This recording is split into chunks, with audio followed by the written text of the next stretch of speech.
And transition. Hi, we are now live. Hi, I'm Kira858, and today we're here for episode 13 of Rivenwood Academy.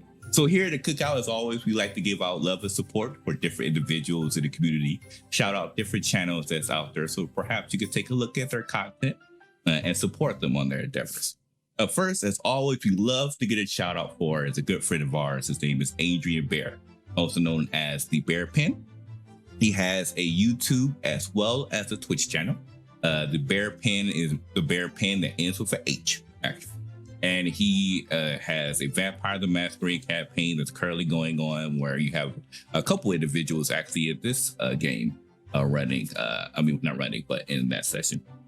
He has a D&D campaign. He also has a brand new campaign that just started this Monday called City of Mist, which is a noir superhero vibe that I feel is if you love narrative TTRPGs, you're going to love this system and what Adrian is bringing to the plate. So if you can, definitely go ahead and give both his Twitch as well as his YouTube a follow. Again, that is the Bear Pen that ends with an H.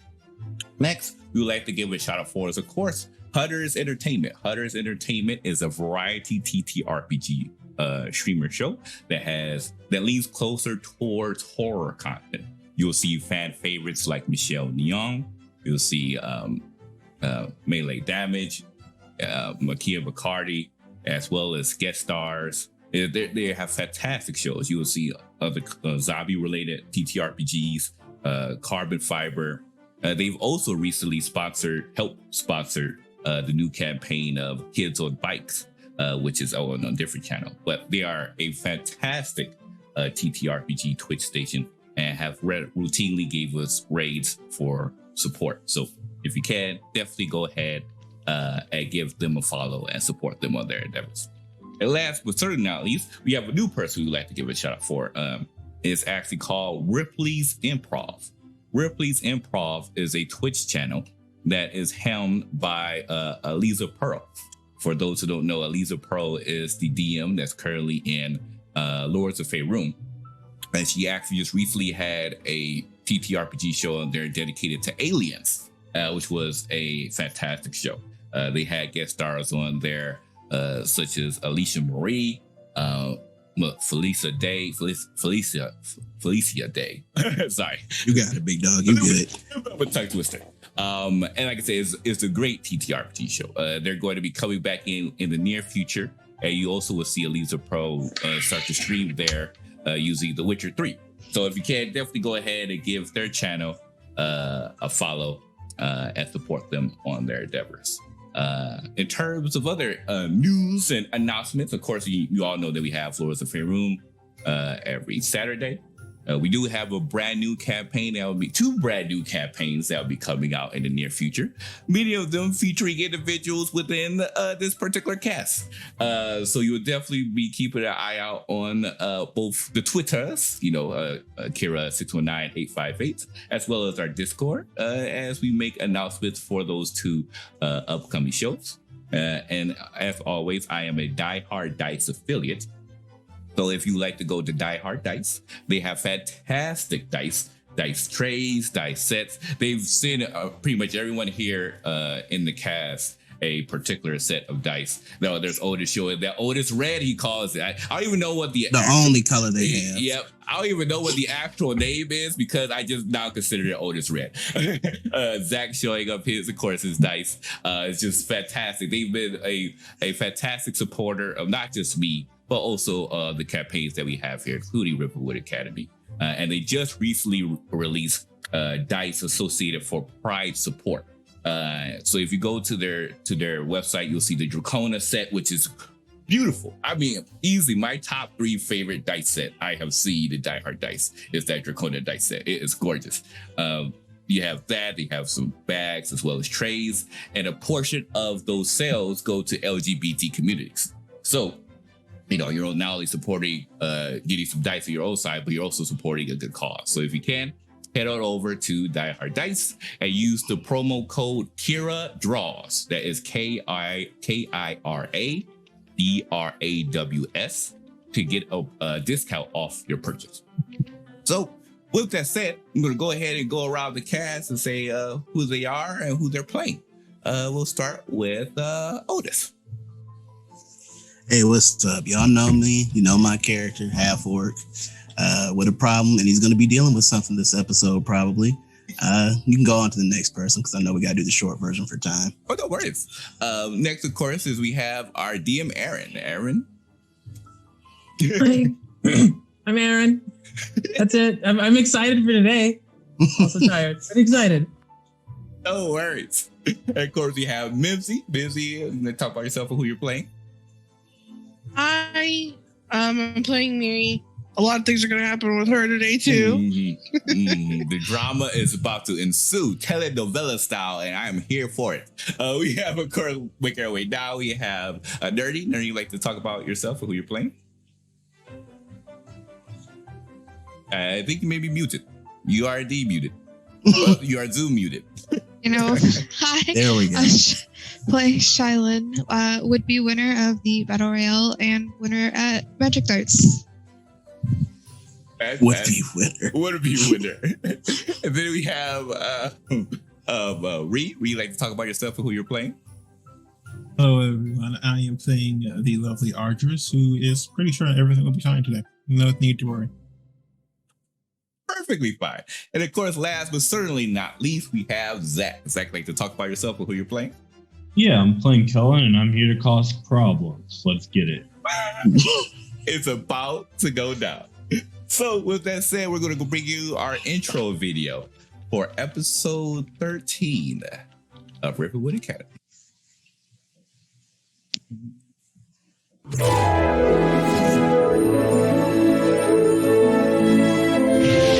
Micah, Ardris, Meaty, Kellen,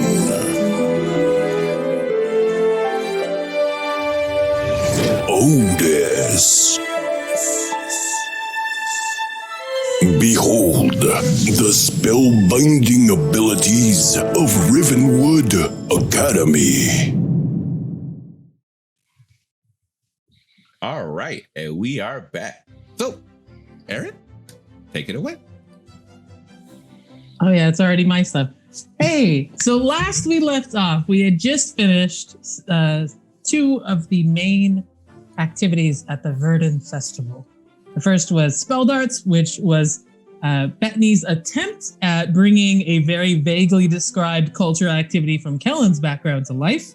Whether it succeeded or failed, we haven't had that conversation yet, but it left our party with a whole host of strange status effects that were affecting them as they were shoved into, less than politely, the Battle Royale arena, which was interesting. It did not go like other battle arenas did for other parties, in which several people just kind of declined to fight for a lot of it. And eventually, a couple of troublemakers, Archivist and Miri, who were kicked out, started adding a bunch of different effects, new monsters, and an acid button that became canon the second it was said out loud, in order to try to force people into their roles. We left off last session as everyone was finally kicked out. The last two, Micah and Shailin, lost via acid. So maybe Ardris was the real winner on that one. I'm not sure. As everyone entered back into the festival, kind of blinking away the bright daylight of like, it's now about mid-afternoon getting into early evening. Several people had a lot of things going on. So we're actually going to start with Kellen. Kellen got kicked out of the arena close to the end. He was next to last left out. And when he left, I think he was not feeling so hot about having been forced to fight. Where did Kellen go after that? He just sort of wandered where we had left off. He was wandering into the crowd, so away from the arena and away from where everyone had congregated around the sophomores who were manipulating the map. He had sort of walked back off into the distance. We didn't necessarily decide where he had gotten to. That's right. I'm asking you. If nothing stops him, he would go back to the overlooking cliff face where he was originally hanging out, where he was originally hanging out while everyone else was doing the work of preparing the carnival. All right, so Kellen has his spot. Yeah, I mean, you are able to kind of thread your way through the crowd. No one is stopping you. You can see some of the professors, like especially the party tricks professors, were actively watching it. There's different staff kind of scattered around, but no one seems to be kind of in a you must have fun enforcement mode. So no one's going to stop you from sneaking off. As you head out, I will say that you kind of do pass quite a few things happening. The circus acts are finishing their setup because they're going to start like kind of around sunset and dusk because everything gets a little bit darker. They'll light everything up. You could hear in the far distance kind of the dance and the music. What is your passive perception? I don't think very good. In a momento.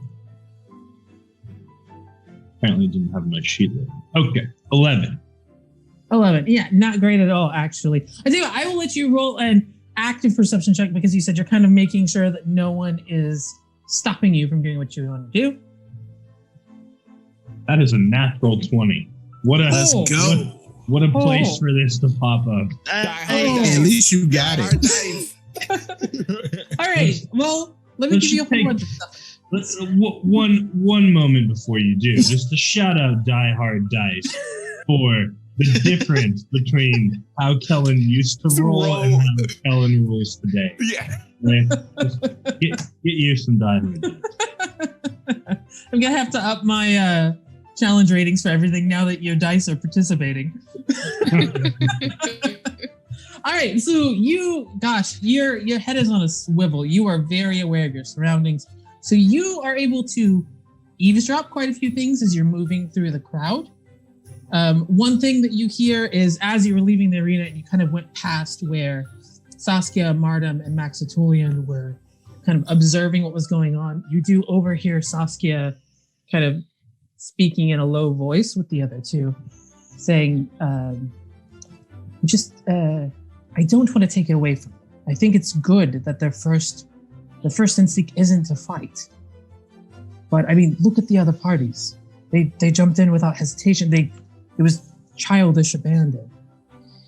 Makes me wonder about that.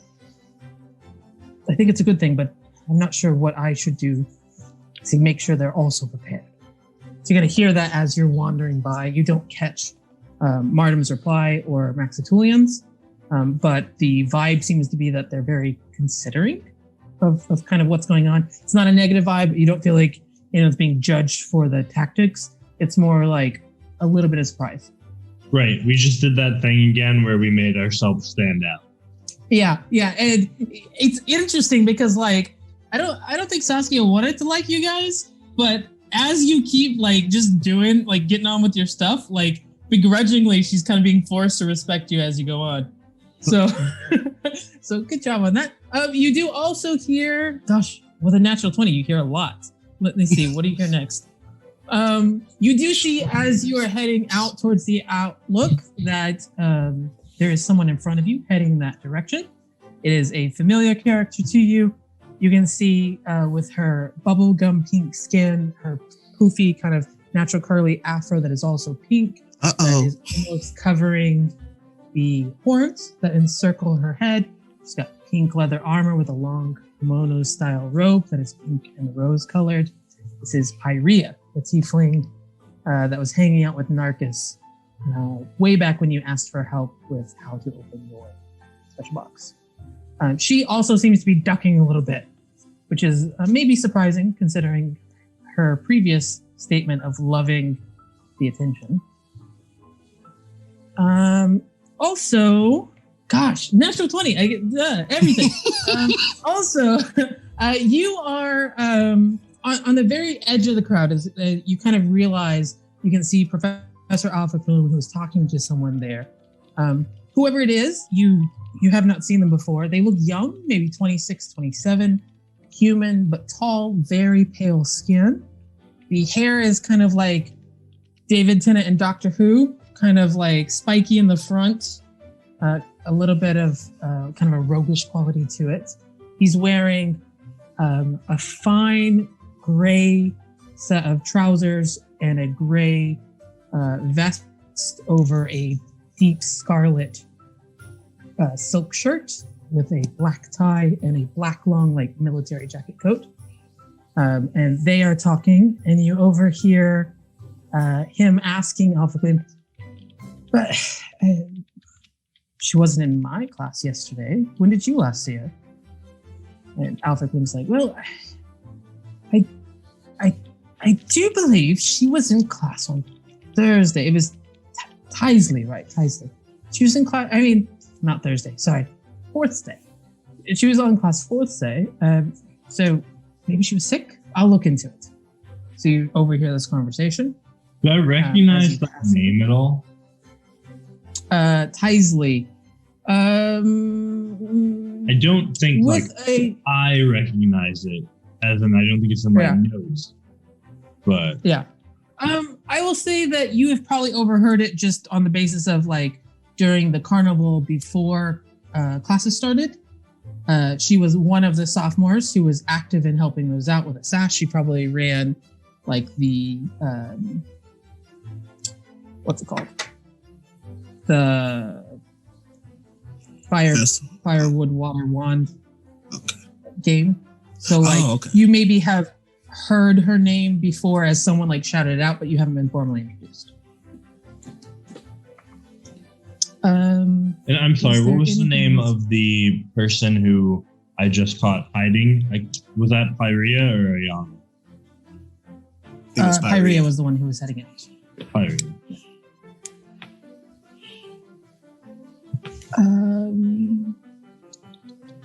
You also see, because you got an extra one, I'll give you one more.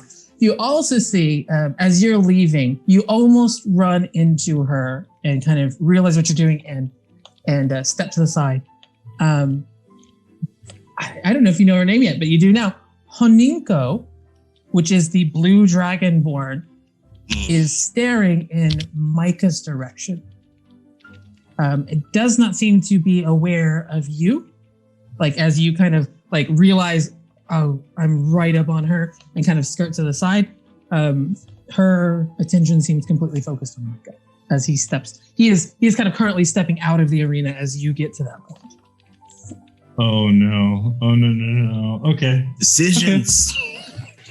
Okay. He's going to. I'll roll stealth for you because he's going to try to walk up on her quietly. Okay, roll stealth. That is another natural 20. Let's go. These die-hard dice, man.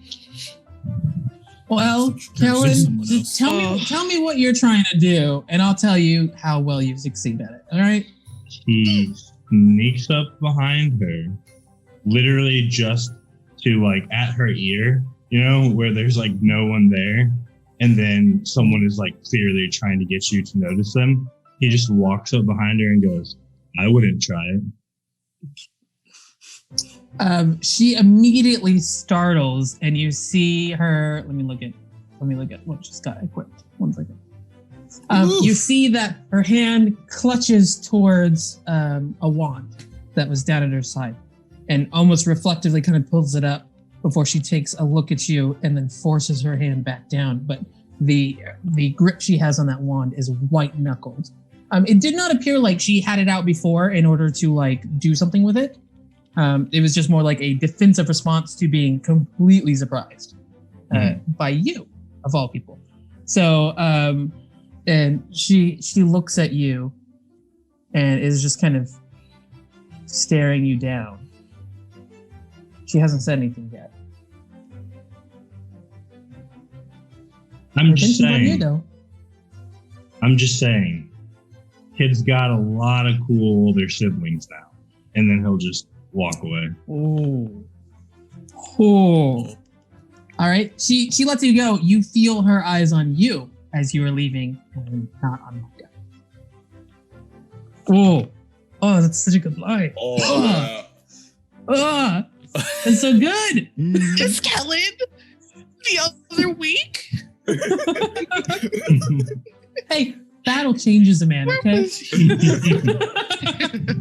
All right, so you have now successfully exited out of the crowd. The noise and the murmurs get fainter and fainter behind you as you get into that little narrow passageway in between where the like hedge wall of the arboretum is and the outer wall of the school itself. And so you can feel all of the sounds kind of fade. Every once in a while, there's a big ooh, but like other than that, it's easy enough. You get to the secret door, you do the secret word, you do the secret dance, you're at the outlook. Yeah. And you can see that Pyrea is also there. She seems to just kind of be chilling. She's leaning up. There's kind of a high stone wall. Low stone wall. There's a low stone wall that she's kind of got her arms crossed and she's kind of leaning over. And she's just looking out at the sea. There's this, like I said, we're getting closer to sunset now, so the sky is turning beautiful oranges and kind of a salmony color where the sunset is starting. He goes to sit next to her, like you might imagine in like scene in the anime. You know, we have the sunset going on. He just goes to sit like right next to her, cross-legged, and then, without even looking at her, pulls out the candy from earlier in the day and just holds out his hand. Oh, is it for me? Yeah, it's colorful. I thought you might like it. Ah, sweet. What kind of candy is it? I already forgot. So it was one of the pink ones, and that was why he took it, because it was like a pink candy, and she's like always wearing pink. I think that it's fairly big, and she's able to kind of break off a piece and hands it back to you so that you can share it together. He looks a little surprised, but he takes it. Yeah. This is so good. Thank you. Yeah. What are you doing out here? Observing. What about you?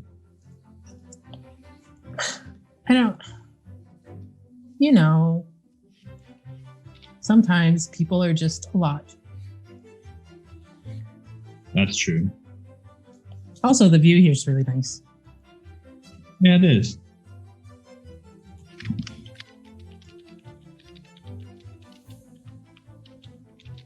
How much awkward silence are you gonna allow?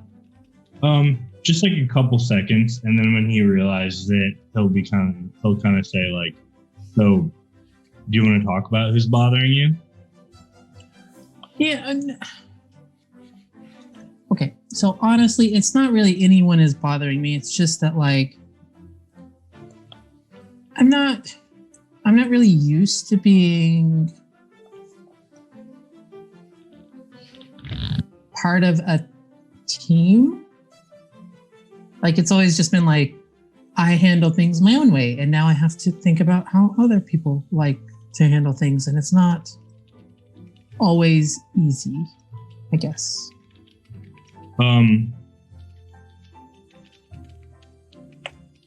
Kellen gives her that like look of shock that like people can probably recognize as like the one where someone is like echoing your problem to you that you didn't realize was your problem. And he's like, yeah, I get that. I guess I'm kind of sort of dealing with that too. Yeah. And, you know, everyone's super talented, but like, I mean, I was just bored with my magic. So like, it's also just kind of weird being here and trying to figure out how to learn all of this stuff. And then some of the people in my party are just really good. And I start to wonder if like, I don't know, am I the one holding everyone back? Because like, I'm like, oh, let's go do this. And then people are like, oh no, that's silly. We have to go do school stuff. I watched someone half my size send a bunch of wolves back to the Ice Age. Okay. Really? Yeah. You know Micah? Yeah. She's like Oh man. crazy strong. Really? I mean, like, he's so quiet. Honestly, I feel bad. Sometimes I have to like force my brain to see that he's in the room sometimes because he's just so quiet. I'm telling you, we got attacked by wolves and he sent them back to the Ice Age. It was pretty cool. But I mean, you don't have to worry about it because you're also like super talented. But like, it's just no. I was watching the Battle Royale and I saw when you did that crazy gravity thing. I don't think anyone else here knows how to do that. That's next level stuff, you know? I guess, but I'm not sure that's a good thing. I think whatever you are is fine. It's good. Whatever. Thanks. She kind of like shoves more candy in her mouth and she gets a little bit embarrassed what she just said. Yeah, he takes another bite of it, and this time he's not going to break the awkward silence. So if she doesn't say anything, we're just going straight to quiet. I think she takes her time finishing the candy before she kind of gets her nerve up to say something again. So it's like an awkward bit where like it's beautiful, peaceful. You can see like, you know, these gorgeous seabirds diving into the ocean and like, you know, but she's also fidgety, kind of sitting there, you know, eating her candy. I mean, the other thing is like, okay, Narcus, awesome. Iana, I don't understand her whole deal, but like, she seems really cool. But the other people in our party, like, they're also like super talented. Like, don't get me wrong, but like, way uptight. Super uptight. And honestly, it's not even uptight. It's just that like, Narcus and Iana have closer understanding to like kind of what I want to do. And then the other ones are like, no. Like the other day, Trentelian completely told me off when I wanted to go show. Well, it doesn't matter. So like, I don't know if I'm in the wrong group or if I just shouldn't be at the school. I don't know. Well, I guess I don't know either, but I think that the only thing that you're supposed to do to prove that you should be at the school is to get through the door.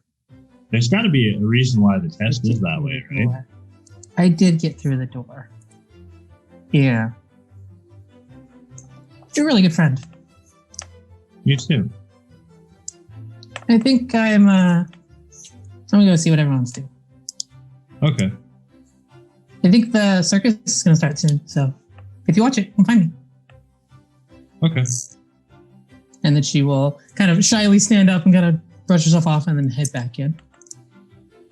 He spends a bit of time before he heads down for the circus, staring off into the sunset and thinking about something to be revealed at a future. To be revealed. Nice.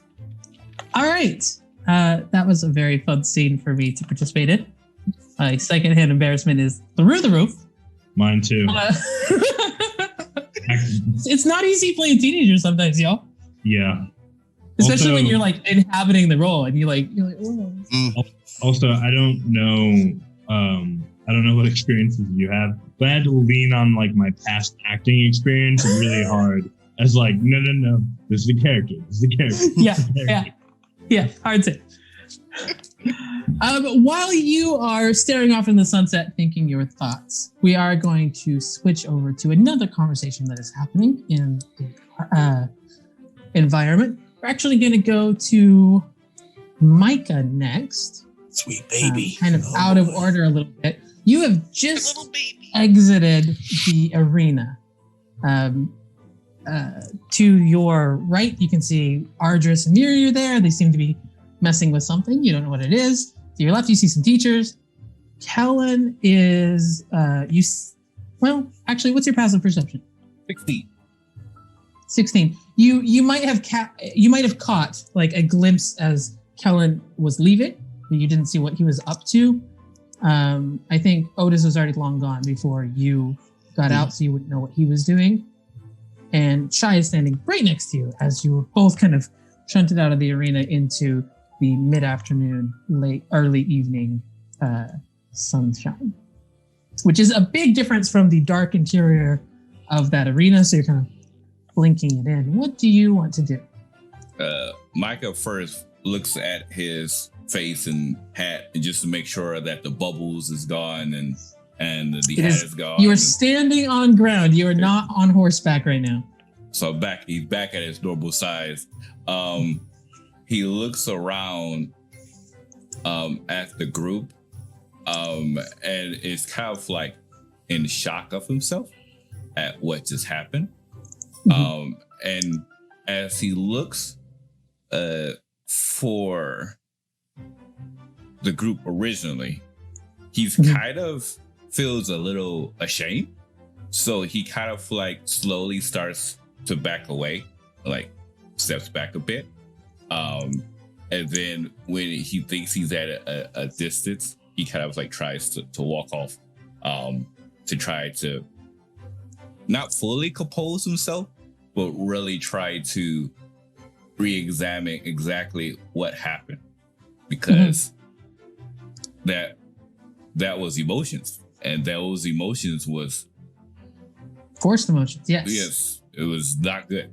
And so which direction do you think you're heading, like as you're wandering through the crowd towards the rest of the school? I would say probably north, maybe north. Yeah, whatever. Yeah, north would probably be fine. Okay, so you end up heading towards the administration building, towards that center fountain in the courtyard and where the administration building is. And as you make your way through the crowd, you do see that on the tree line that kind of goes around the central courtyard, your mom, Rosani, is leaning against a tree and kind of waiting for you to make your way towards her. The look on her face is gentle. There's there's a bit of a smile on her face, and then she sees that something seems not quite well with you. It kind of settles into soft concern. He slowly steps forward when he looks up at her. Again, kind of ashamed, like he did something bad. And as he looks up at her, he says, anger.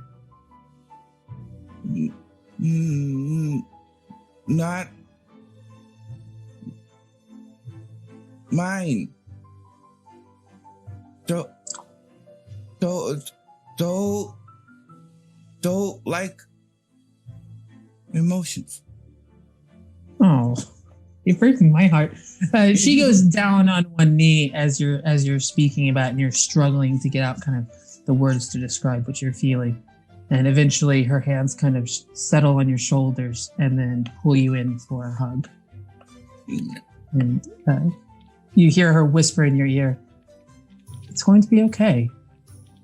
It's just a game. You're all right." She doesn't seem to have the best idea of how to necessarily she's out of her comfort zone for how to comfort you, but she is making an attempt. Yeah, he will definitely hug back. And as he does, he says, How stop emotion bad? I mean, I disagree. It's not, the emotions themselves aren't bad. And you did a very good job. It's I mean, all we can do is be aware of what we're feeling and choose our actions and our words as carefully as we can.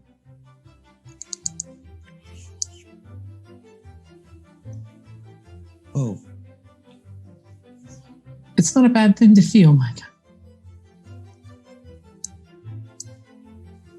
Oh.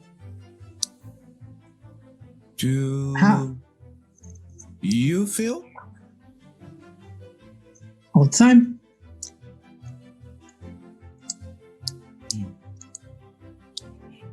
Although there is some utility to not showing those emotions all the time.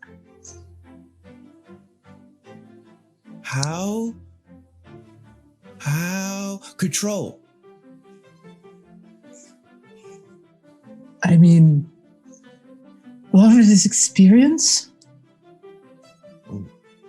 Controlling your own emotions or controlling your responses to your emotions is,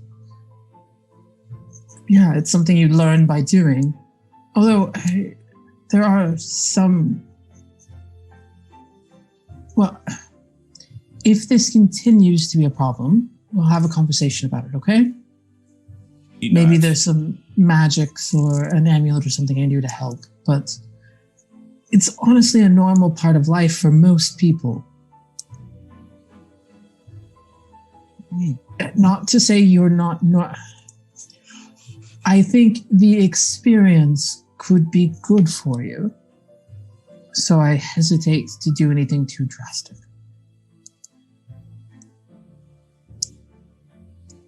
So I should have that? Should is a strong word, Micah. If you have it, it's okay. If you don't, that's okay too. How are you feeling right now? Do you have a word for it?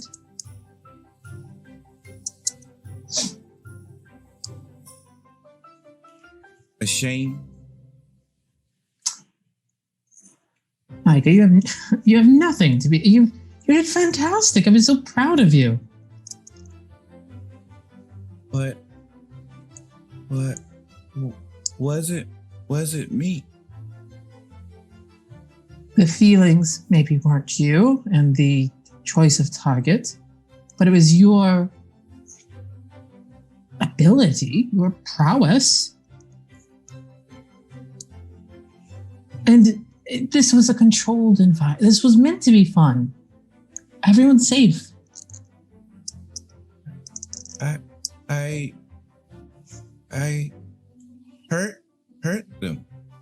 The first friends. I hurt them. I promise you, they're still your friends. I mean, are you mad at them? Confused. Well, They may be confused, but I don't think they're mad at you. All right? He nods. Oh, What do you want to do now? he pulls out the paper. He says, Oh, okay. someone gave this. But Do you hand it to her, or are you like, what are you doing? oh, I just show the paper. Kind of like flip it around and so she could see. Where did you get this? Micah, where did you get it? I don't know. Pocket. It was in your pocket. All right. Give it to me. Are you going to stop her from taking it? No, I give it to her. Okay. The second she takes it, she crumples it in her hand, and then there's a flash of flame as it is now disintegrated into ash. And then That's she... not normal, right? I mean, like, that's a pretty drastic action to take over a paper. I was just saying, would I take notice that should be a point of concern? Make a... Now, I think a couple of different things are happening at the same time. Make a perception check, Okay. and we'll see kind of what is important to what you're thinking. Okay. Perception check. Ooh, ooh. Come on, inside the box. What happened? Yeah, Die Hard Dice, you're doing this on purpose. That was a natural 20. Now 20. Let's go. That's what I was looking at. I was like, you got to be kidding me. Notebook Oh out. my Let's God. go, Aaron. Yeah. All right. You... My gosh. Okay. You see that she... I think you would be very concerned about it if you weren't distracted by everything else that's going on. Because as she takes it and she crumples it, I mean, it's not a showy thing. Like, there's just, it's like she was casting firebolt in a closed hand, basically, in which, like, it's paper. It burned up. But she's simultaneously taking you, putting her body in between you and the rest of the crowd, and is scanning as she tries to speak to you at the same time. Ooh. So you get the impression overall that she is concerned about something, but trying not to show it to you, but you got real good perception, boy. So you are aware of the fact that she is trying to not show this to you. She's like, well, if you are not feeling your best, we can, how about we go inside? I have your Verdant Festival present. If you'd like to go inside. Enoch's present? Yeah. Thank you. Actually, why don't we go to the understudy? You've never been, right? You All think it's right. it? Excellent. Sweet baby We'll lied. just- Okay. Yeah, you Wait, did lie to. Wait, have I been to the understudy? Yeah, we all You went to the have understudy. just Oh. once. Well, my apology. I thought we did it. Sorry. But she's not aware of that, so it's your choice about Yeah. what you said. Sorry, that was a player problem. I would say No, you yes. good, dog. Yeah, I would say yes if I would have been. Okay, great. Wait, you have doesn't matter. We'll figure it out later. We'll just stop by the room really quick so I can get your gift, and then we'll head to the. You've already seen it. Well, it doesn't matter. We'll go there anyway. And she stops by your apartments to gather your gift, which was laying nicely on the table in a little box. She also gathers a bunch of other stuff. She comes out with a bag that you would know to be a bag of holding. Ooh. You didn't see everything that she gathered, but she gathered up quite a few things.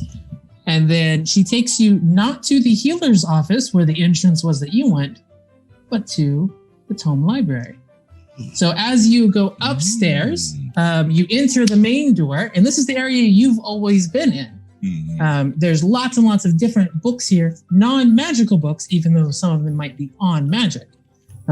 Theophania is there, as well as some other students. This is kind of a quiet area for students who are struggling with overstimulation or social anxiety due to the crowds, they let people post up here in order to be able to celebrate without being overwhelmed. So Chancellor Zodi kind of gives a wave. I'm going to carry that natural 20 forward because I think you're very, very latched onto what she's doing. She just stopped to talk to Theophania for just a little bit, and she kind of whispers in her ear, but you managed to catch it with that natural 20, and is like, what's his name? Just what I get when let Wilhelm know we'll be in my tower. And so she kind of whispers that. Well, she doesn't whisper it to Theophania. She signs it because Theophania speaks in sign language. There is no translating magical kind of captioning or sign to text system going on here. Your mother is fluent in common sign language. They've worked together for a long enough time. So they sign it back and forth. You have just enough knowledge of sign language that you picked out most of that. So tell Wilhelm I'll be in my tower. And then she takes you to these beautiful wrought, it's like large mahogany doors that have intricate like gold inlay through them that winds and connects like the outer support structure of the door with the flat face of the door themselves. And as she opens it, you go into the library proper. This is your first time being in the library. And she kind of ushers you through and very quickly closes the doors. And the reason why becomes apparent immediately. So in the library, there's this large glass dome structure. And as you step out, you actually step over a corner and you are now perpendicular to what was the ground to you. And you can see that there are 4 stories of library in this area, but instead of being horizontally lined, they run the length of like this cylinder. So there's lots of these long study tables where various people could study. If it weren't in the middle of a festival right now, there'd probably be a lot of people. Large bookshelves, and the books here are moving. They move as if they were birds. They flit around to various different bookshelves. They what do you call it when birds fly into a nest? Roost. There you go. They roost or perch on different bookshelves. There seems to be different ways to call books you need to it, but books have some measure of independent sentience to them. Not all of them. You do see in various different areas there are books that are not this way, but the vast majority are. And it's very neat as you kind of step over this ledge and you can see like this large kind of tunnel system that's just filled with books. You look back to that glass-covered dome that is on both ends of this hallway.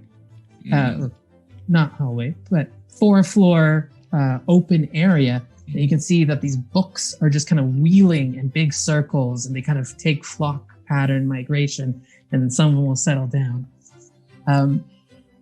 It's interesting that it's 4 floors, and it's here that you realize as you're walking, the library connects the academy with the understudy.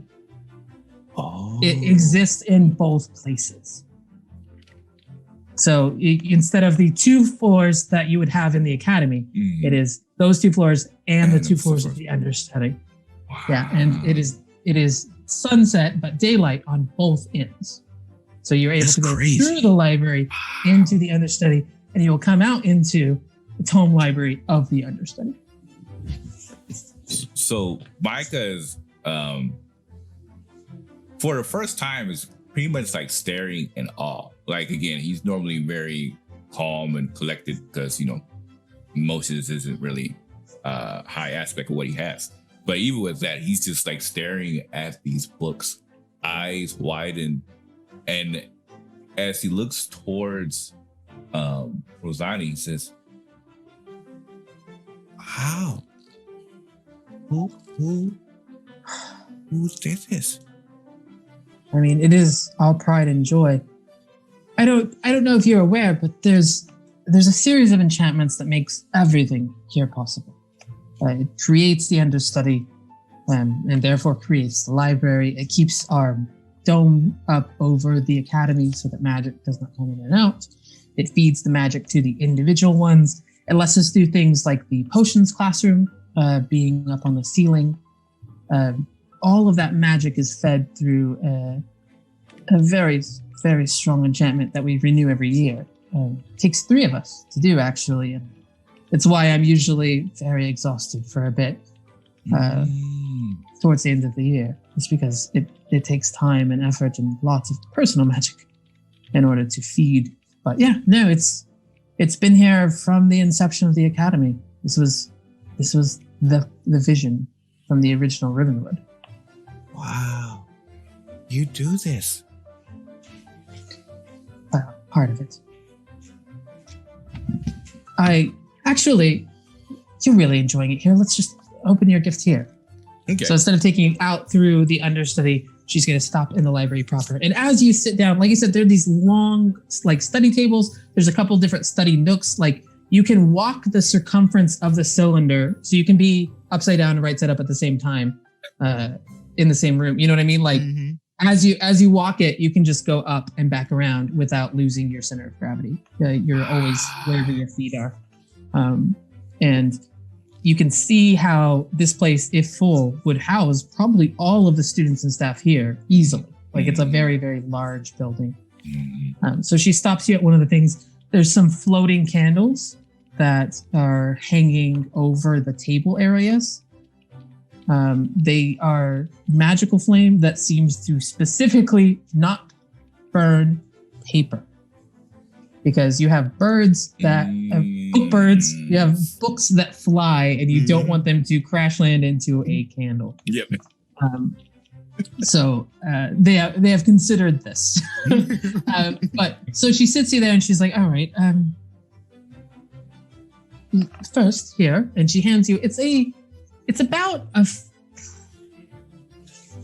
10 inches by 10 inches and maybe 2 inches thick.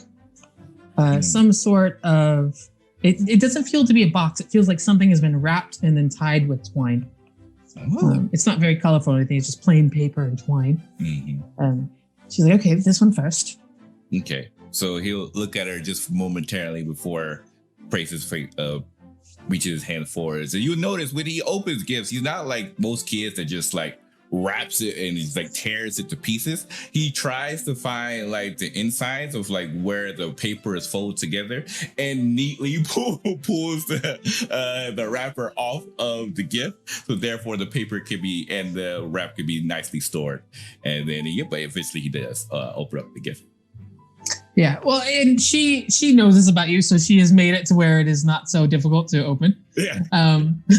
But when you open it, you find it is an as of yet unbound and unpublished manuscript for the next Quixotic Quincy. She has contacted the author personally to get an advance copy. And it's just loose paper that has been handwritten by the author. Like I said, it's not bound. It is probably the only copy of this in existence. And his eyes widen as he literally, like, for the first time, like, again, like a spike of emotion just appears. He just like darts forward just to make sure that what he sees before him is actually the right item. He's like, I mean, we were talking at dinner the other day. You were telling me how much you were enjoying your book. I had a couple friends, a few favors. I hope you enjoy. He turns around and then gives her, for the first time, like a huge hug. And then when he does, he pauses and he thinks about the conversation that he had with Miri not too long ago, where they were running through the forest and like how he would determine what happiness is. And then he's almost like a light bulb just kind of clicks. He's like, happy. Oh. There's like a gentle smile on his face as he returns back to the huge hug and he says, thank you. Happy Verdant Festival. Although this would be rather difficult to carry around. Oh. There's actually a second gift. And she pulls out, it is this golden crystal on a fine golden chain, very small. It's got a small glyph on the back of it in Draconic. Do you speak Draconic? Yes, Draconic is one of the two. So in my world, the Draconic script is like a glyph that you put different pieces together to create like sentence long things. In this case, the glyph says, "The fire within burns brightly, even if it is not seen." And she holds this not to you, but over the manuscript. And she takes out her wand and she's like, "Okay, watch carefully," and begins to trace this pattern around where the amulet is. And then you watch as the manuscript just folds up and into the amulet. This item will carry one non-animate object of no more than 1 foot in any direction. Ooh. At present, it holds your manuscript. Mm-hmm. So he says, this is perfect. Well, I'm happy you're happy. What do you say we can just take some time here? I've got some reading to do if you want to explore the library a little bit or look at your book. Read book? Yeah. He smiles. He's like, yes. And he really just hops right into the seat and just like, use the similar motions as mom did to hopefully be able to cast a spell. And then you just trace it backwards and it automatically happens. Mm-hmm. Yeah. And it just dives right into the book.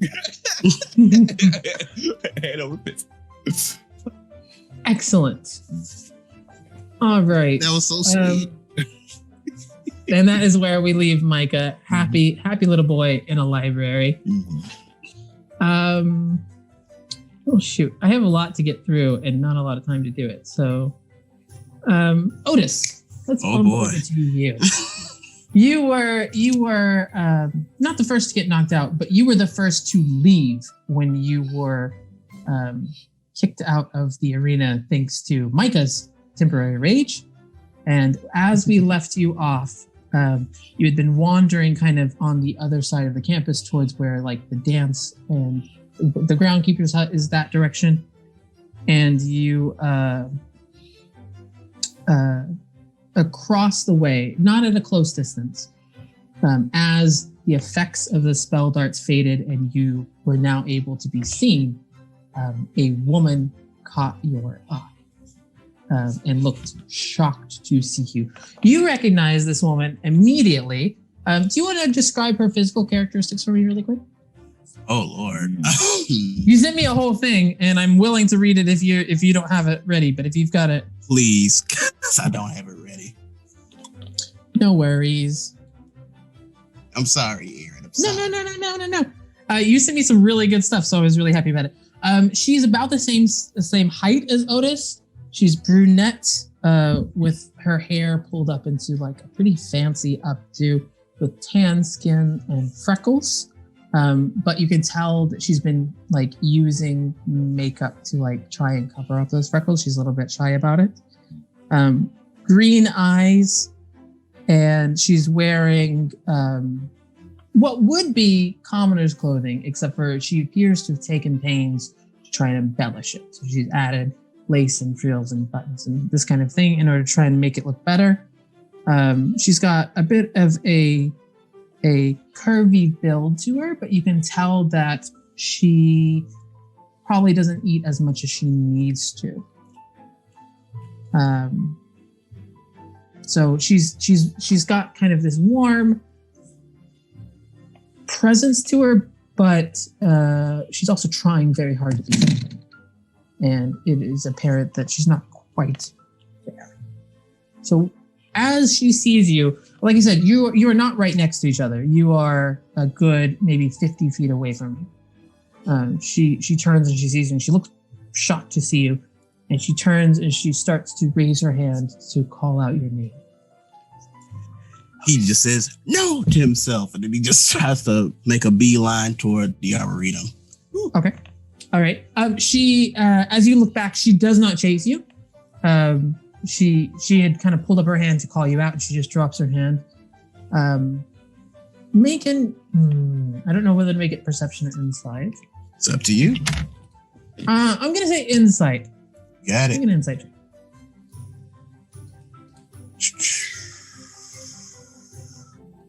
And geez, that's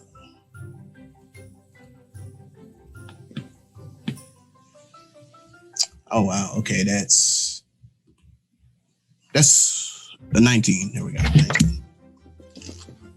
Nice. You see that like when she saw you, she was shocked, and then she had very quickly tried to reach out to you, but the second you turned to leave, her face hardened a little bit. So it seems to be quite a few conflicting emotions there. 19 is pretty good, but you are at a far distance from her, so I don't think you can get really more than that. You're heading towards the Arboretum. You kind of push past where people are laughing and dancing as very fast music is being played. And you can see that Drogon and Elliot are sitting outside of the groundskeeper's hut, like just sharing a cup of tea, kind of watching it as people are going about their business.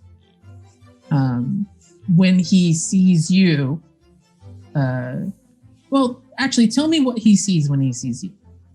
Well, he's gonna see Otis, of course, but Otis looks extremely panicked, like borderline hysterical, and he is just full on, just booking it as fast as he can toward the Arboretum.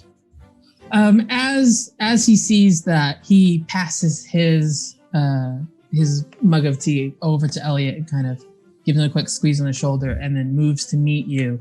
And as you hit the hedge wall to the Arboretum, his hand is extended so that it just opens in front of you. So he will guide you into the Arboretum and seems content to just kind of follow you. Where do you want to go? The Arboretum house hosts like every conceivable climate, the wide variety of plant and birds. Where do you kind of wander through to? He's gonna probably go to the area with the most dense trees and just try and sit amongst them and try and do deep breathing. Just some deep breathing and try to center himself. You actually end up very close to where your tree is, the tree that you have been given kind of guardianship of. So I think if you want to sit and kind of breathe with your tree a little bit, you'd be surrounded by forest, and if that's what you sound like you want to do. Yeah, that's exactly what Otis would do. Like, that's priority number one. Yeah, so your feet take you where your brain has not thought of, but you soon find yourself in a familiar sight with this tree that is yours. And as you sit down cross-legged in front of it and begin to deep breathe, Drogon just kind of settles in, not directly in front of you, but in your line of sight off to the side. And he still hasn't said anything. He seems content to wait. So he just kind of, he lets you do what you need to do and is quite quiet about it. So as you breathe through your emotions, you breathe through that first layer of panic, you get into the deeper kind of fear and anger and confusion. And it takes you a bit. It takes you a bit to breathe through it enough that you feel grounded in that all of these emotions are still there, but you can cope. Oh yeah, there'd be some embers coming off him also.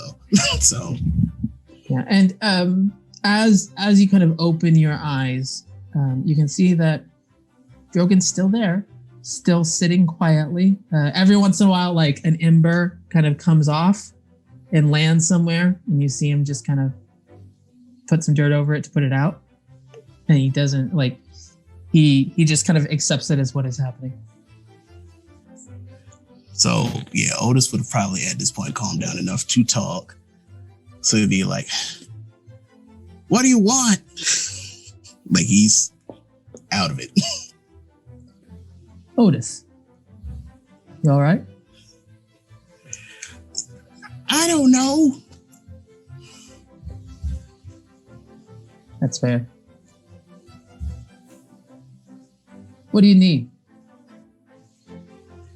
I don't know, Drogon. I just don't know. This used to happen, but the tree said the tree said they didn't matter, but it got real bad this time. And I saw my mom. I don't want to see my mom.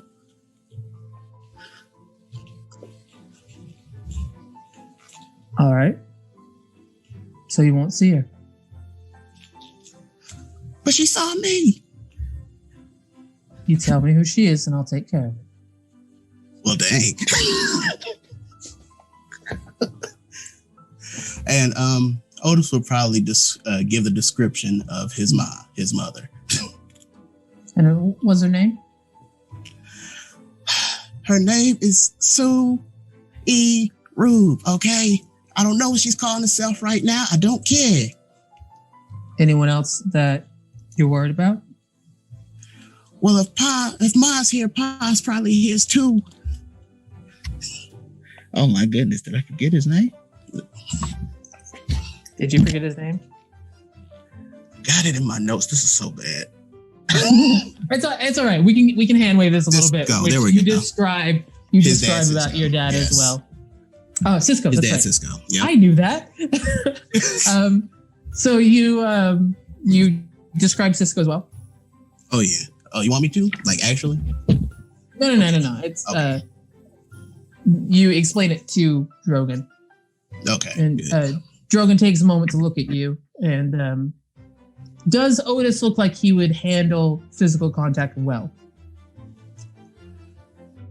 Probably because he knows Drogon. He knows Drogon. Yeah. And he will have calmed down. He's aware of what's going on. So he'll be all right there. So well, he's gonna contact would be fine. Yeah, he's gonna put a hand out like to place it on your shoulder. But he's very aware of like if you give any signals you don't want that, he's gonna stop. He's fine. He's moderately fine. Like you could probably feel his pulse is higher than I guess it normally might be, but he's lucid. He's okay with it. Otis. Yeah. You're not the only person who's come to the academy for the past. It's gonna be okay. I won't allow anyone to harm you. The school won't either. You're in a safe place. There was a surprise. Well, they'll be out of here. They won't mess with you. The last time I heard that, I got jumped and someone stole something from me. Well, instead of stealing something from you, how about I give you something? And he reaches out with his hands, and he's got something. His hands are quite large. He's got something that is within his palm. He sets inside of your hands, and he's maintaining like this contact on your shoulder to kind of give you something to ground you as he passes this over to you. And as you look, you can see it is a golden pocket watch. And he says, when we got here in this part of the world, the only stuff we had was from our old life. I had someone who found me, put me on the path of working with my hands, nurturing the earth, and he gave me this. I'm sorry, I'm taking notes. It's all right. I think it's time that it goes to you. Rogan, this is okay. We're more than what our past saw. We're more than what they tried to make us. Otis struggles with the concept of a gift because even with Ardris, he still believes he owes Ardris for the journal that was given to him. So he's like, Drogon, this is too expensive. I don't know how to pay you for this. I got dirt. You want dirt? This is me paying back when I got it. I didn't have a way to pay it back either. Except now I do. And someday maybe you'll have someone who needs some help as well. Otis slowly nods because he's starting to get the picture, at least as far as he understands it. And he will probably stare at the pocket watch. And then he'll just very silently go, "Thank you." When you open the pocket watch, on the inside there's a description. And it says, "What time does not heal, I will plant myself." Time does not heal. Okay. I will plant myself. Yeah. So, and Drogon will sit there with you for as long as you need, as much time as you do. And then when you get ready to leave, he will take you to the groundskeeper's hut and leave you with Elliot as he goes to handle the situation so that Sue is no longer around. Okay. So we'll see how that goes. Elliot has been cooking. So they feed you up with some real good food. And he seems absolutely delighted to have you there, but does not push you to talk or anything. Like, he just kind of keeps to himself and serves up some food and then pulls out a little book of his own and starts relaxing in your presence. So, like, if you wanted to talk to him, you could, but it's absolutely acceptable if you don't feel like talking. Oh, he probably would start opening up, especially when he's got food. Yeah. But I know you got a stacked agenda, Aaron. So. I know. I have so much to get through, and I just want to stay. I just want to stay with each of you. I'm like, I just want to stay.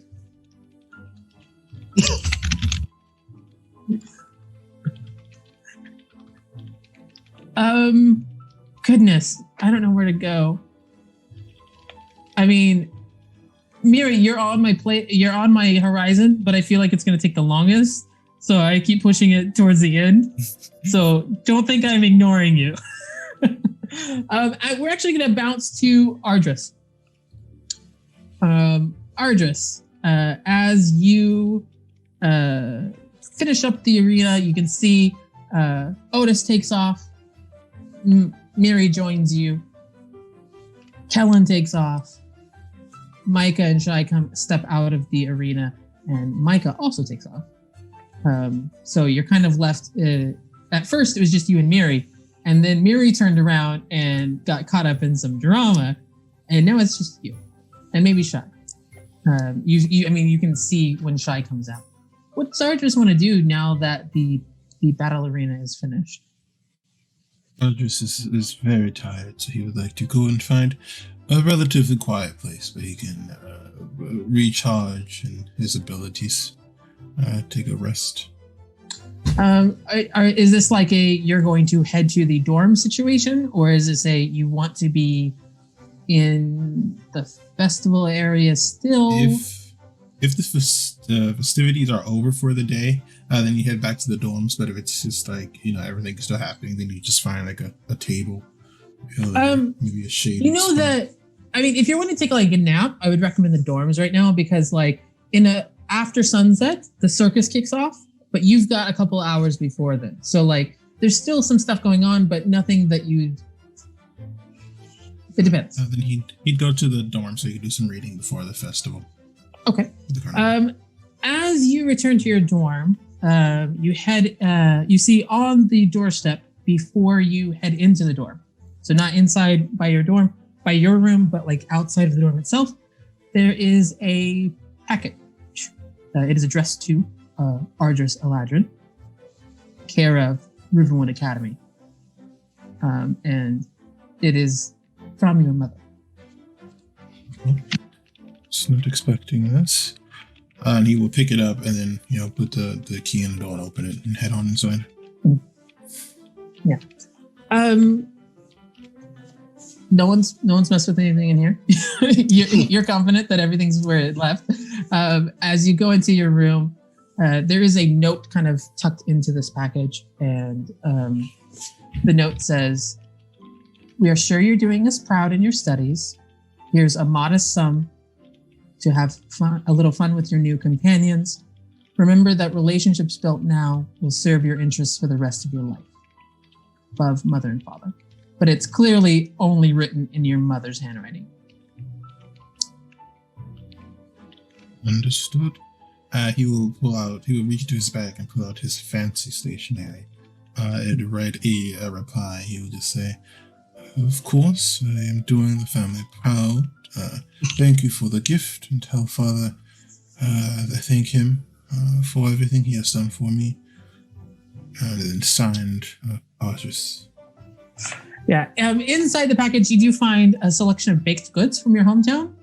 It unfortunately doesn't include your favorites that you really wish they had included. And also 100 gold pieces. Make a note. You balling. He will take the food, thinking, and he will leave it in the room, intending to share it later, but figuring that today will most likely be full of food and other opportunities. But he will take the time to look over his unique book and see if he can parse any more knowledge. I was so hoping you would do this. Yes. Excellent. You can feel as you pull the book out of your pocket. It has seldom been out of your touch lately. It's always something that's kind of in your mind, on your brain. I would like for you to start by remaking that investigation check you made originally. Let's see what we can do. 16 plus 5 for 21. Very nice. All right, so hold on. Let me pull my other notes. One moment.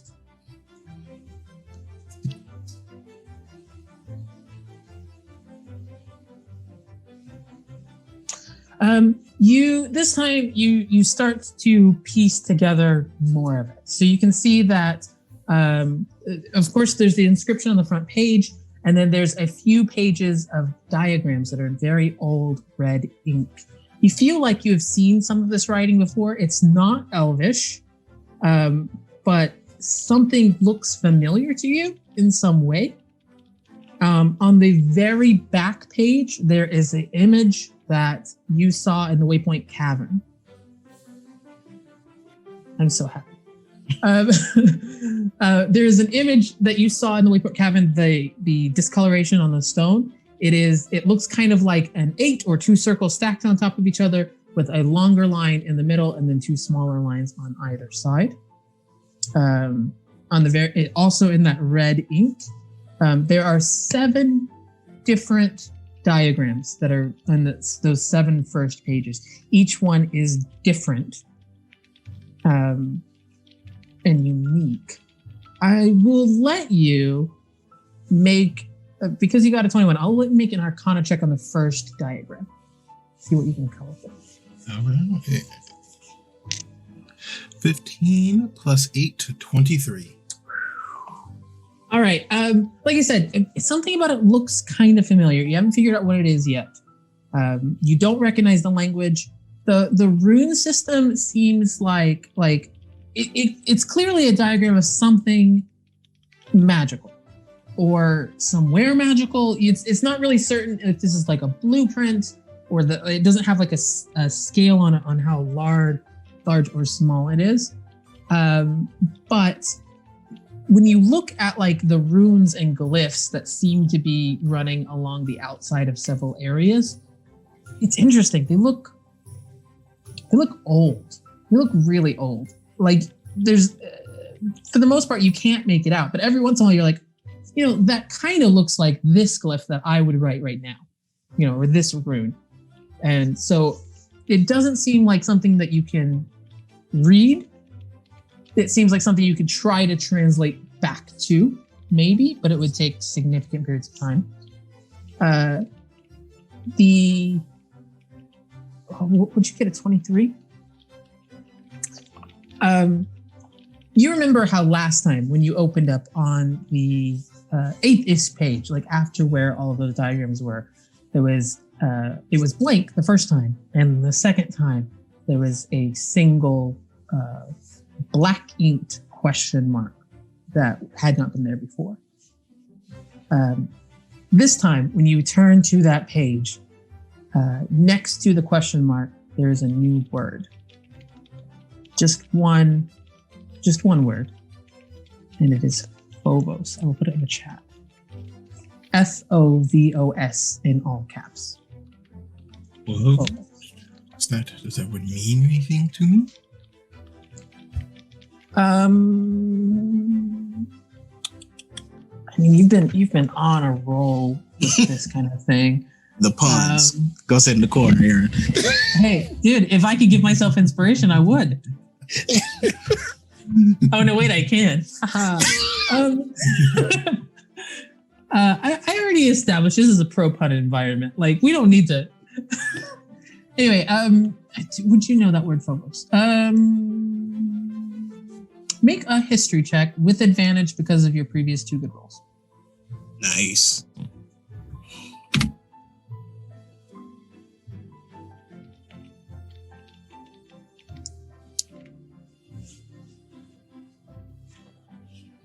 Plus 8, I believe. 27. Roller. Get your diehard dice today, folks. Hey, you know what? Mine are on their way, and I cannot wait to be able to dish some of this back. All right. You 27. Yeah. Okay. 2 things come to your mind as you're kind of pondering it. You look at the image, you think about where you found the book, and you remember that there was that missing section of the map. And kind of as you're thinking through it and you're thinking about that seal symbol that was kind of the discoloration on the stone floor, you're thinking these are somehow connected.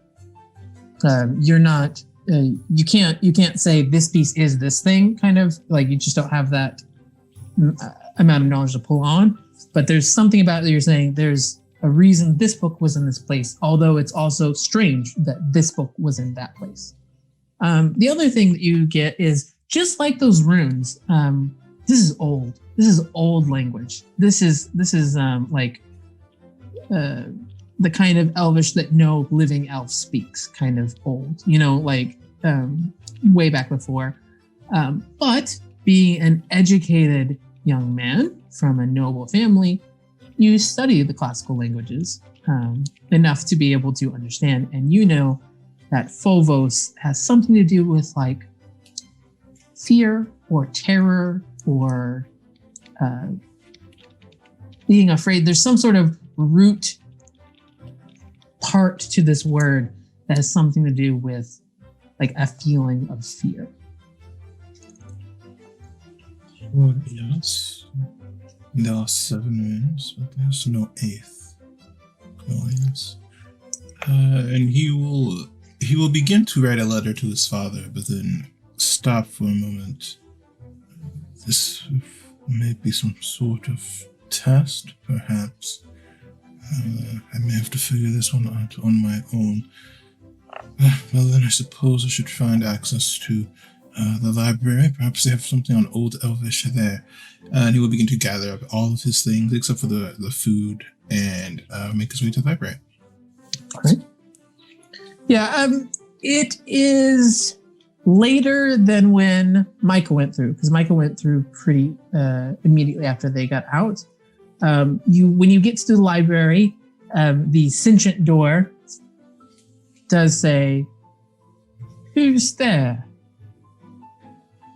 Archivist Eladrin? Archivist Eladrin, who?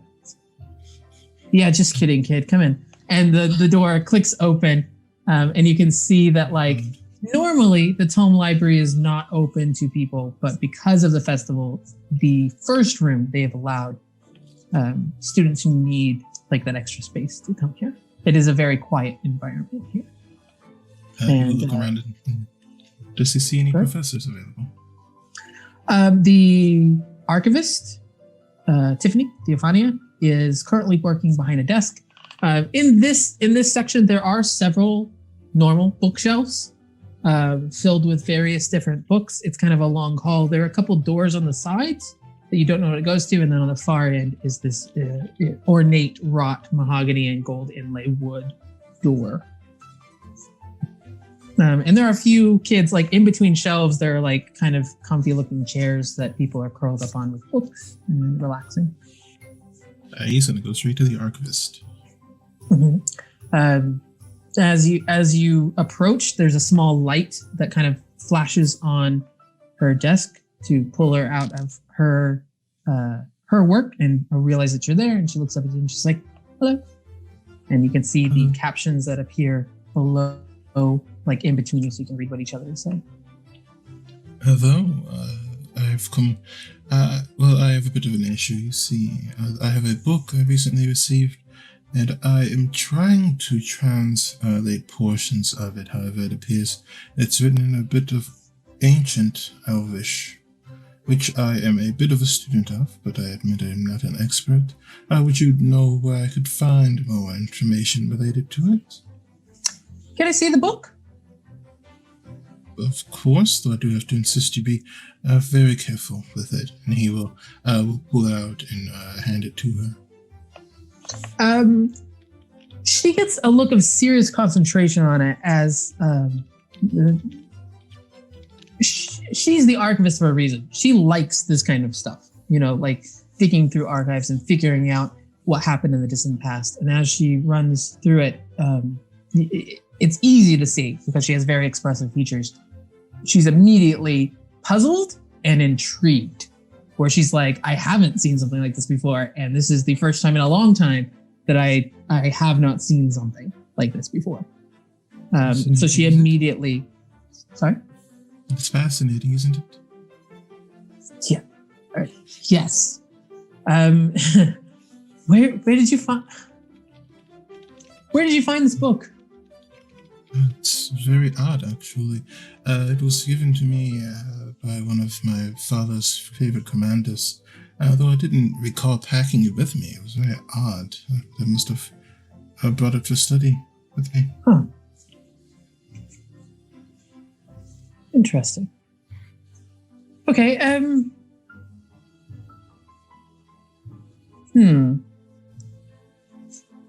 I will make you a bargain. You come by and let me look at this a little bit more. I will try to help you figure out what it means.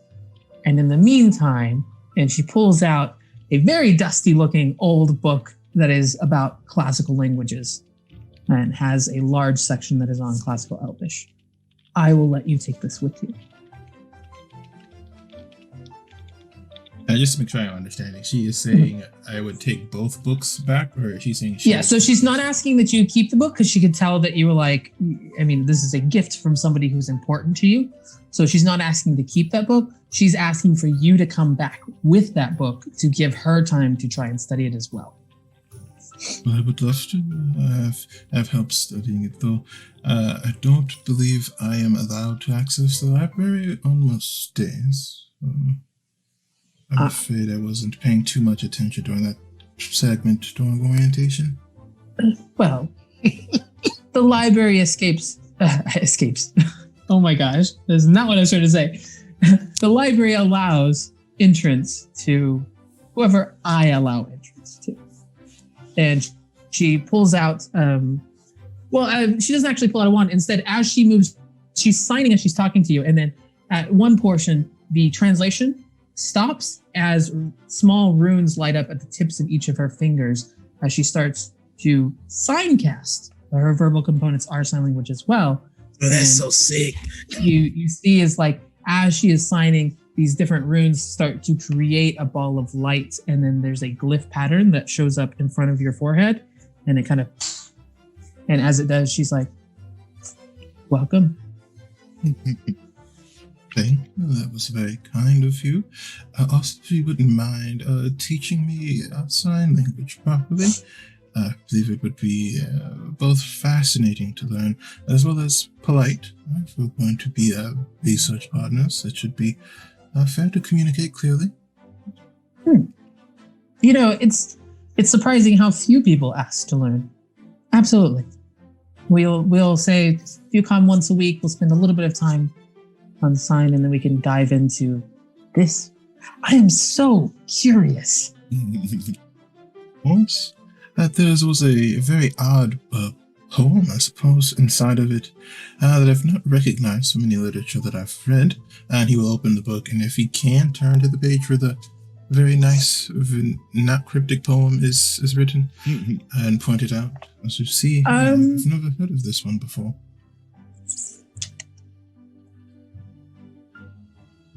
Yes. You can open it to it. There is a little bit of... I will send you a DM here in just a little bit. You open the book and you show it to her, and as she reads it, she is finger spelling the words as she's reading as her way of kind of like, processing the information. And as she reads it, she's like, I mean, I don't recognize it. Very interesting. Very interesting. Oh, Do you mind if I just copy this down really quick? No, please.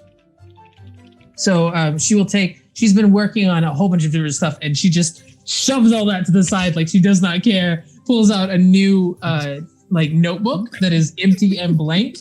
And then the way that she is writing is actually also enchanted. So she has an enchanted quill system that she signs, and it writes for her because she can sign so much faster than she can write. So she signs this inscription out, and it is copied into this new journal.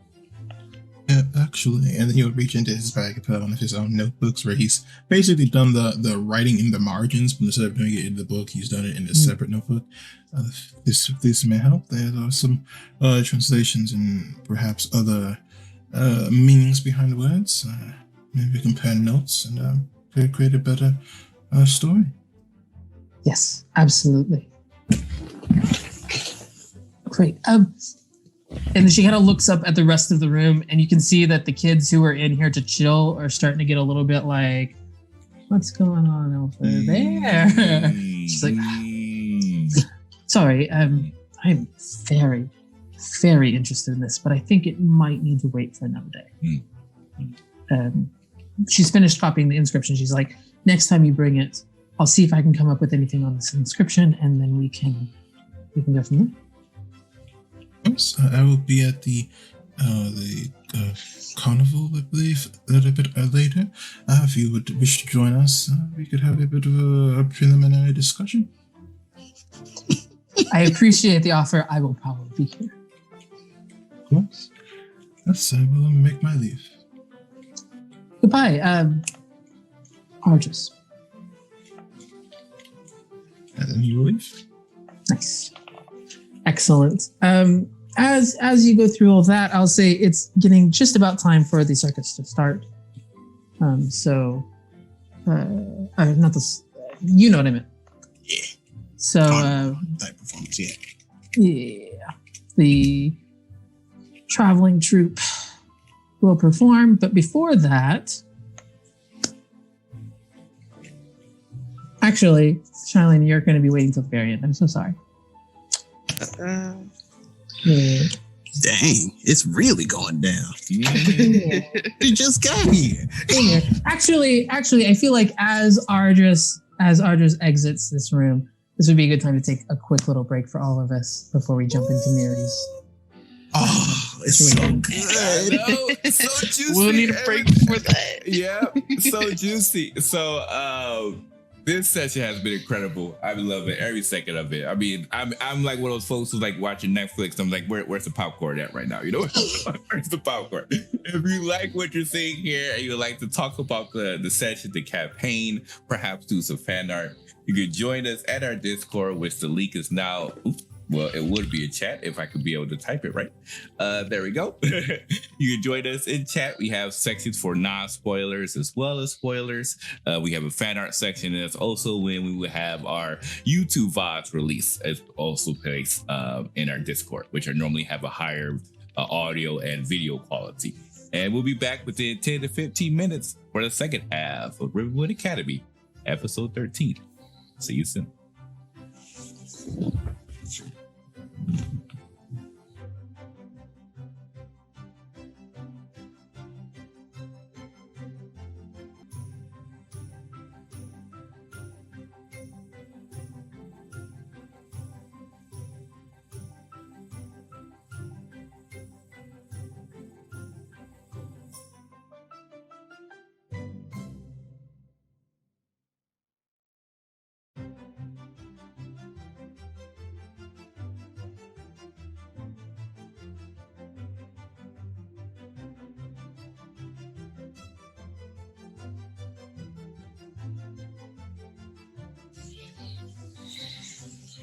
All right. And we are back for the second half of Rivenwood Academy. Aaron, take it away. All right. So in the first half, Kellen, Otis, Micah, and Ardris have all kind of left the area, gone to do different things in order to decompress or to process or to scratch a bit of an itch about some things they were curious about. And we are now going to go just a little bit back in time to Miri. So Miri, the Battle Royale has just finished. You watched as Otis and Kellen went streaming past you. Micah and Shailene have just come out. Ardris kind of looked at you for a little bit and then headed off to do his own thing. But you didn't really notice any of that because when you turned around, you saw the faces of your fathers. Yep. So as you turned, they were at the very front of the kind of crowd of people who are watching it. They clearly watched the Battle Royale, watched what you were doing. And you see, the first person you see is Pietro, who is an Earth Genasi. He's wearing, he's dark skinned with long, dark black dreads. He's got gold hair jewelry in. His facial hair has like a chin strap and a mustache. He's got green and brown clothing with lots and lots of jewelry, with gold, gems, precious stones. And he is, there are tears just streaming down his face as he gets to see you face to face for the first time. And with his arm around Pietro is Victor, his husband, your other father. He is a tall, blue-skinned tiefling. His long red hair is pulled up into a bun. He has a full beard and mustache. Victor or Pietro? There's Pietro, the Earth Genasi, and Victor the Tiefling. Okay. Victor with a K as well. Victor with a K. Victor with a K. Victor with a K. Like his husband, he does wear quite a few pieces of jewelry. He's got a septum piercing, gold hoops on his ears. He's wearing a long brown shirt and dark brown pants right now. And his horns are long and curl back and cross his over one another. So they kind of come out and then back around. That's sick. He is, how dare you, for one? Because I have other tieflings in this world who have this thing, but that's all right. His eyes are also rimmed a little bit in red, but he's got a much brighter facial expression. He is smiling warmly, even as he is kind of consoling Pietro. And the second you notice them, because they've kind of been waiting as everything's going on and kind of talking with themselves. The second you notice them, Pietro kind of breaks from Victor's embrace and comes running towards you and just pulls you into a massive warm hug. And he's sitting there and he's like, Miri, we have been looking for you, Miri. And he's just, he's sobbing. He's very happy to have seen you. His emotions kind of go back and forth between like happiness to like, you know, when someone's been anxious and worried and like they kind of snap back to that for a bit and it's like, where have you been? We have been, and then pulls you back in. I've been here at the academy. You left us.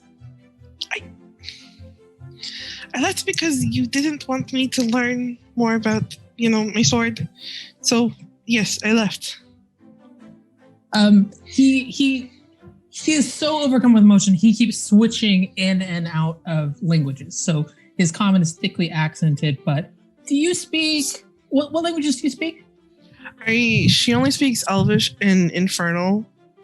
Okay. He sometimes switches into Elvish because I think it's like a common family language. A lot of the people in the family speak some Elvish. Victor is more commonly using Infernal when he speaks for himself. And Victor at this point is joining you both, and he wraps both of you into this large hug, kind of pulling you both in tightly. And so Pietro's like, we've looked everywhere. We never even come this far north. You didn't. And he switches into Elvish. You didn't even tell us you were leaving. No, you're coming back. You're coming back. I can't. And I can't go back. Victor kind of echoes you and is like, Pietro, we have discussed this. It is going to be her choice. No, you cannot just leave the family and come out. We never even come this far north, and you're Pietro, it's okay. Come, we will come sit over here. And Victor kind of ushers you both away from where everyone is kind of watching what's going on as the colorful circus people are sobbing and like not being quiet at all. And kind of ushers you back towards like that cobblestone pathway, near-ish where the circus is setting up. Mm-hmm. But a little bit farther away because as you're moving, you can see your siblings. Theo, who's also a rabbit folk, is currently working on the stage very strictly, organizing what's going on as he gets ready for his performance. Caspian is further away, kind of fiddling around on his, I forget what he plays. A lute. A lute. He's fiddling on a lute, flirting with a bunch of people, not with students because that would be creepy, but there are different people who have traveled with the circus that he's kind of got an interest in. And, he's helping set up, which is flirting with the people who are actually doing the work and kind of playing around on that.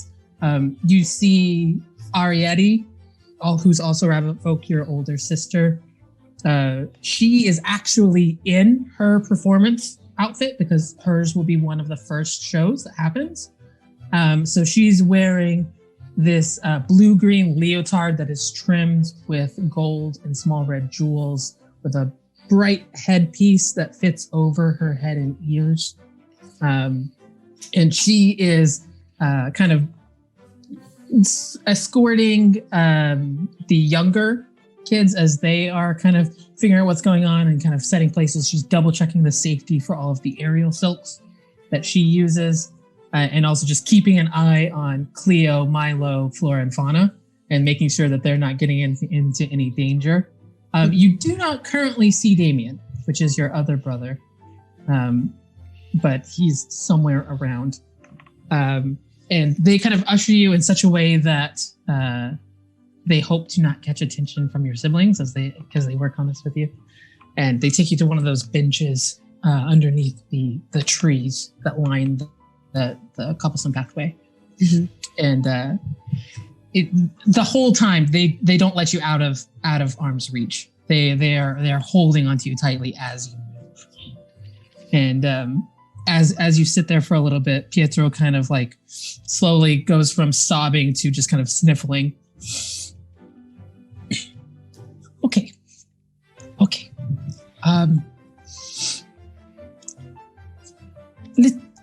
Let's be honest. You're too young for this. You can't. You should come back. If it was my fault that you've left, no, I'll fix it. We can talk about your sword. We'll figure something out. Find a tutor. But no, it's not your fault that I left. You didn't even say goodbye.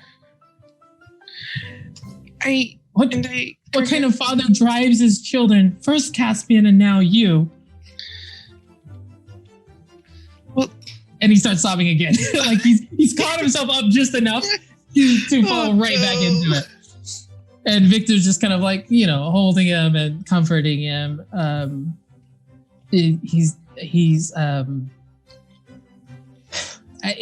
got kind of that dual worry of he sees your perspective, but he wants to support his husband. So he's kind of like trying to play peacemaker a little bit. And he's like, no, Pietro.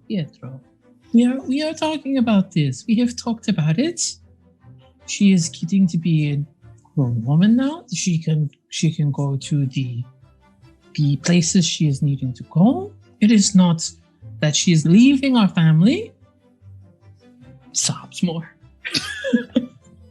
Goodness, Pietro. Goodness. Pietro is feeling it tonight. Well, he was not expecting to see Mary at all. Like they came up this road Like normally they say on the southern trade road that runs the length of Sigil's Crown, they came up to the northeast corner specifically because they were trying to figure out where Mary went, but they had no idea it would be here. This was a gig for them, and the shock of seeing her is quite overwhelming for her. Well, Mary just feels very awkward because she feels bad that she didn't say anything, of course. So, I mean, even she starts tearing up just a little bit. I'm sorry I didn't say anything before I left. I did what I thought was right at the moment, but I guess it wasn't. It's just, and he switches back into Elvish as like when he gets emotional, it becomes that much harder for him to get his words right in common. And he's like, of course I don't want you to leave at all, but that I drove you away, that you couldn't let us know where you were going. You have to know that all I want is your happiness. I know. I mean, you and Papa always said that you want us to be happy. It wasn't just you. Well, I guess everybody kind of got mad at me. Well, when you sneak off and don't... Okay, yes. Yeah, it was a difficult situation for all of us. What Pietro is trying to say here is, yes, you are sneaking off into the woods. This is a problem. And then you are sneaking off into the magic. This is also a problem, yes? I guess it's a little bit of a problem. I guess I mostly feel bad because I made Cleo and Milo worry the most. As you talk to you talk about them, you can see that like both of your fathers look kind of touched at how worried you are about them and a little bit offended that like the obvious emotional display happening directly in front of your face isn't kind of top of mind. But they're like, listen, are you happy here? Is this what you need? Mary thinks very hard because she specifically thinks back to what Kellen had said and how the only people that went after her were Micah and Otis that day. And even then I guess she really hasn't talked to them about anything either, but that might be for one reason or another. So she's just a little bit conflicted. If you are wanting to come home, I don't think I want to go home. You are not in trouble. You would be so happy. You'd be so happy. And Pietro takes a moment and he's like, but if this is where you need to be, we will support you in any way we can. Hey, just wherever you end up, make sure we know where you are. Yeah. I would, and I guess maybe I could consider coming back, but I also have learned so much here, and I've met a lot of teachers are really nice, and my group, they're really nice too. Say for this one, maybe two.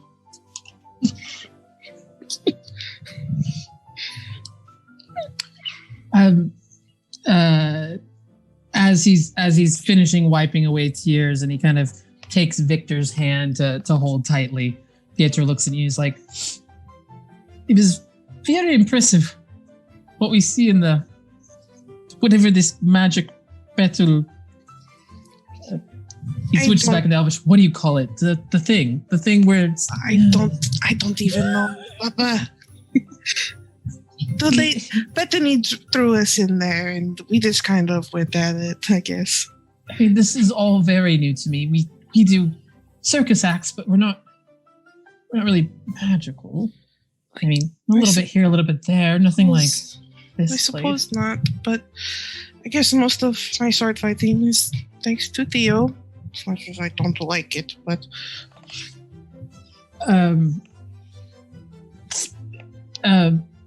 speaking of, if you wanted to sword fight tonight at the circus, Damien is terrified because he's been trying to be you, and he's not happy. You know how much he loves to cook, and it's not his thing. But like Theo kind of was it Theo's idea to put him in there? Your brother is very opinionated. He has ideas. It is. Damien's a delicate boy. We can.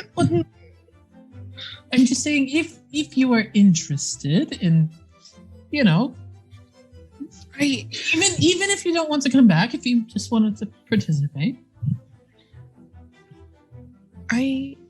maybe see if you can see if your new skills will lay Theo out. Yes. She smiles at that. This would be fun. Victor is very much like, yeah, go for it. Like it would be kind of fun to see Theo knocked on his butt once in a while. Yeah. But whatever you choose, you left before we could give you this. And you know that every member of your family, when they leave for the first time, they get a piece of family jewelry. On the inside is inscribed a motto, that half of which is on the inside of each of your father's wedding rings. So your father, Pietro, has the first half, which is in life's unbounded potential. And Victor has the second half, we choose love. And so all of your siblings who have left at any given point in time, all of the kids who have at least hit age 18 and are now considered adults, all have this. Theo has it in a leather armband that he wears and never takes off. Arietti has an earring that is inscribed on the inside of the cuff. Caspian has it inscribed inside of a belt that he wears. And this is your family's motto. This is something that they take with them everywhere they go. No one ever takes it off. And as they hand a small box to you that has yours in it, I want you to tell me, what kind of jewelry would the fathers that love you and know you have picked for you? They would have. Oh, I'm speaking in her accent for some reason. Miriam's talking to me right now. That's okay. They would have given her a small necklace. It's more like a choker, but it's like a thin not wire, but like chain necklace, pretty much. Nice. So they give you this, and you can see imprinted on the inside is in life's unbounded potential, we choose love.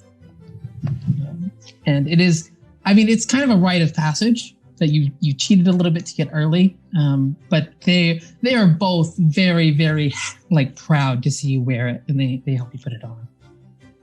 And Pietro's like, now wherever you go, you take us with you. Thank you, both of you. And they pull you into another big hug. I'm so sorry that they left. All right. Do you want to sword fight with Theo in the circus? Aaron, is that a question? All right. I just had to double check.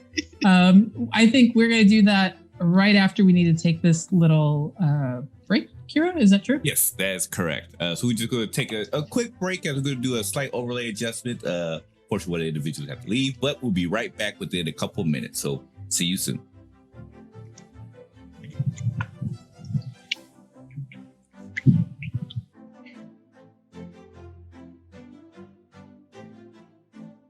We are now back. And so with that said, Aaron, take it away.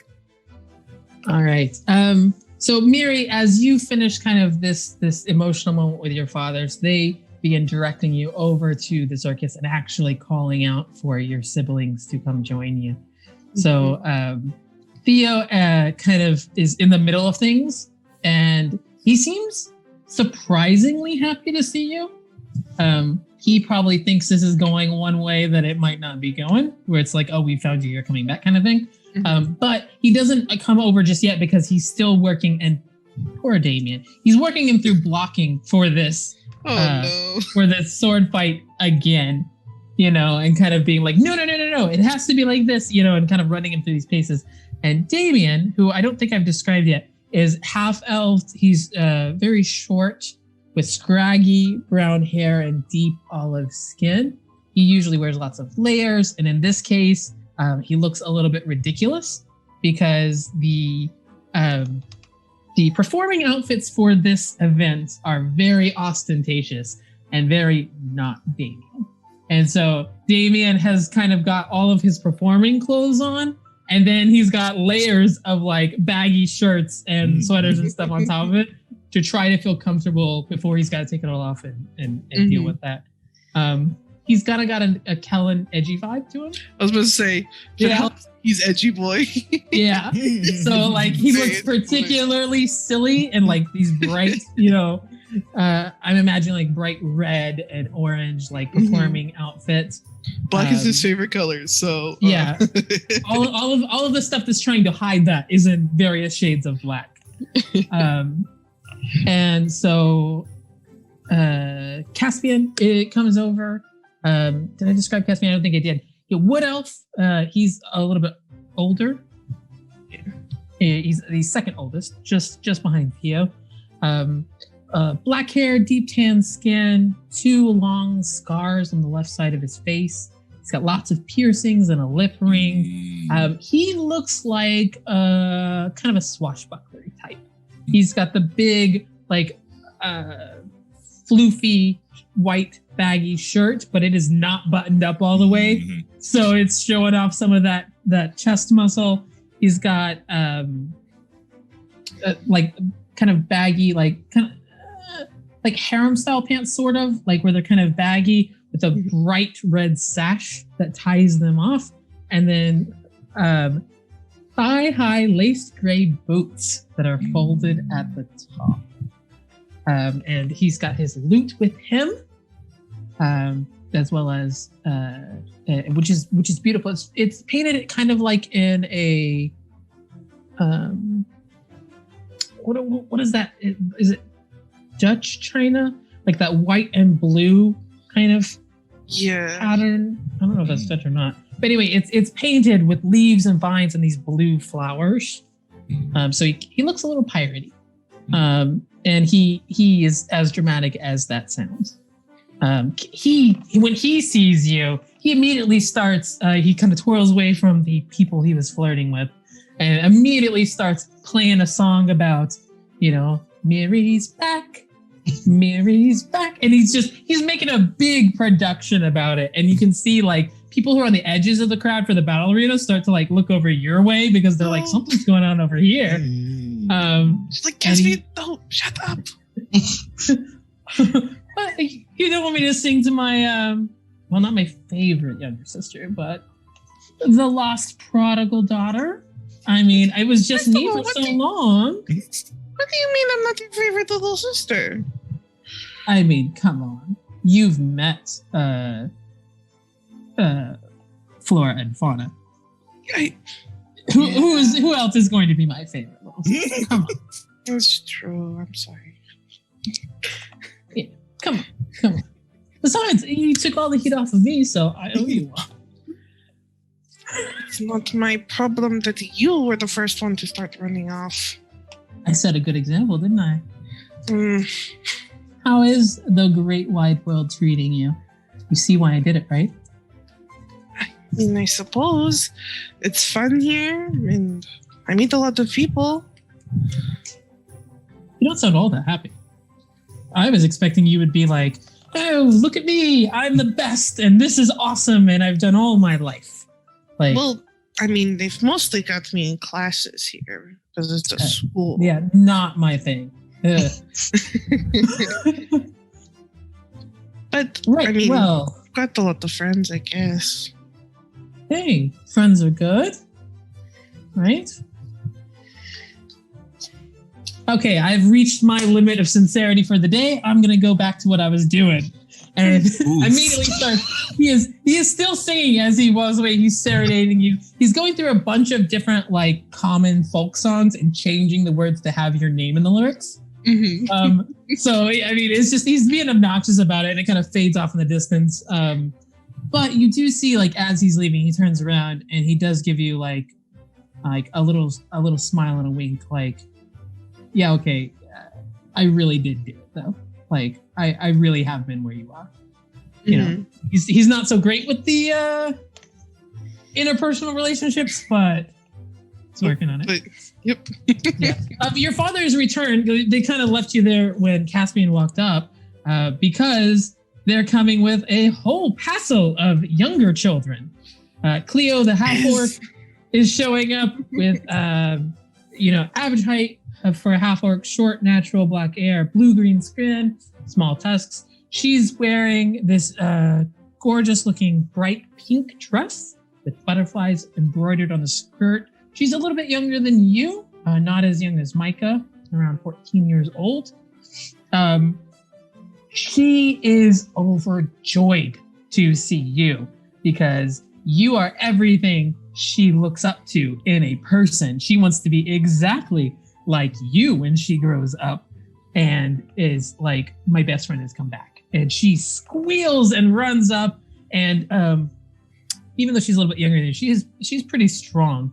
And so she kind of twirls you around for a little bit and is like, you're back. Excellent. I have so much to tell you. Let me say, when we went through Landris, it was so cool. I can't wait. I'm going to tell you everything. Oh, I would love to hear about it. Yes, you're squeezing me like a lot. Yeah, We'll talk about it more in a little bit. I really did miss you. And she like kind of like crushes her face. She does that thing where she's like, no, stop it. Kind of bats you away and then pulls you in again, and is like, no, seriously, it sucked without you. Why don't we do that after? Okay. Yeah. No. Oh, hey, I can't wait for you to see Damien on stage. It is hilarious. Oh, you guys are all bullying him. No, it's not. No, it's more that Theo can't cope with it. And that's what's hilarious. Because nobody else wants to stand up to him or take his nastiness. Maybe you will. Well, I do have a little bit of surprise. I'm going to be on stage instead of Damien tonight. She screeches like there's this like happy like peal of laughter that is way too loud. Like if you see people around, they're like kind of covering their ears. And she goes to say something else, but does not get it out as this dragonborn form streaks towards you and tackles up against you as Milo wraps himself around your legs and just kind of like sits down on your foot. Like you're not going anywhere without me.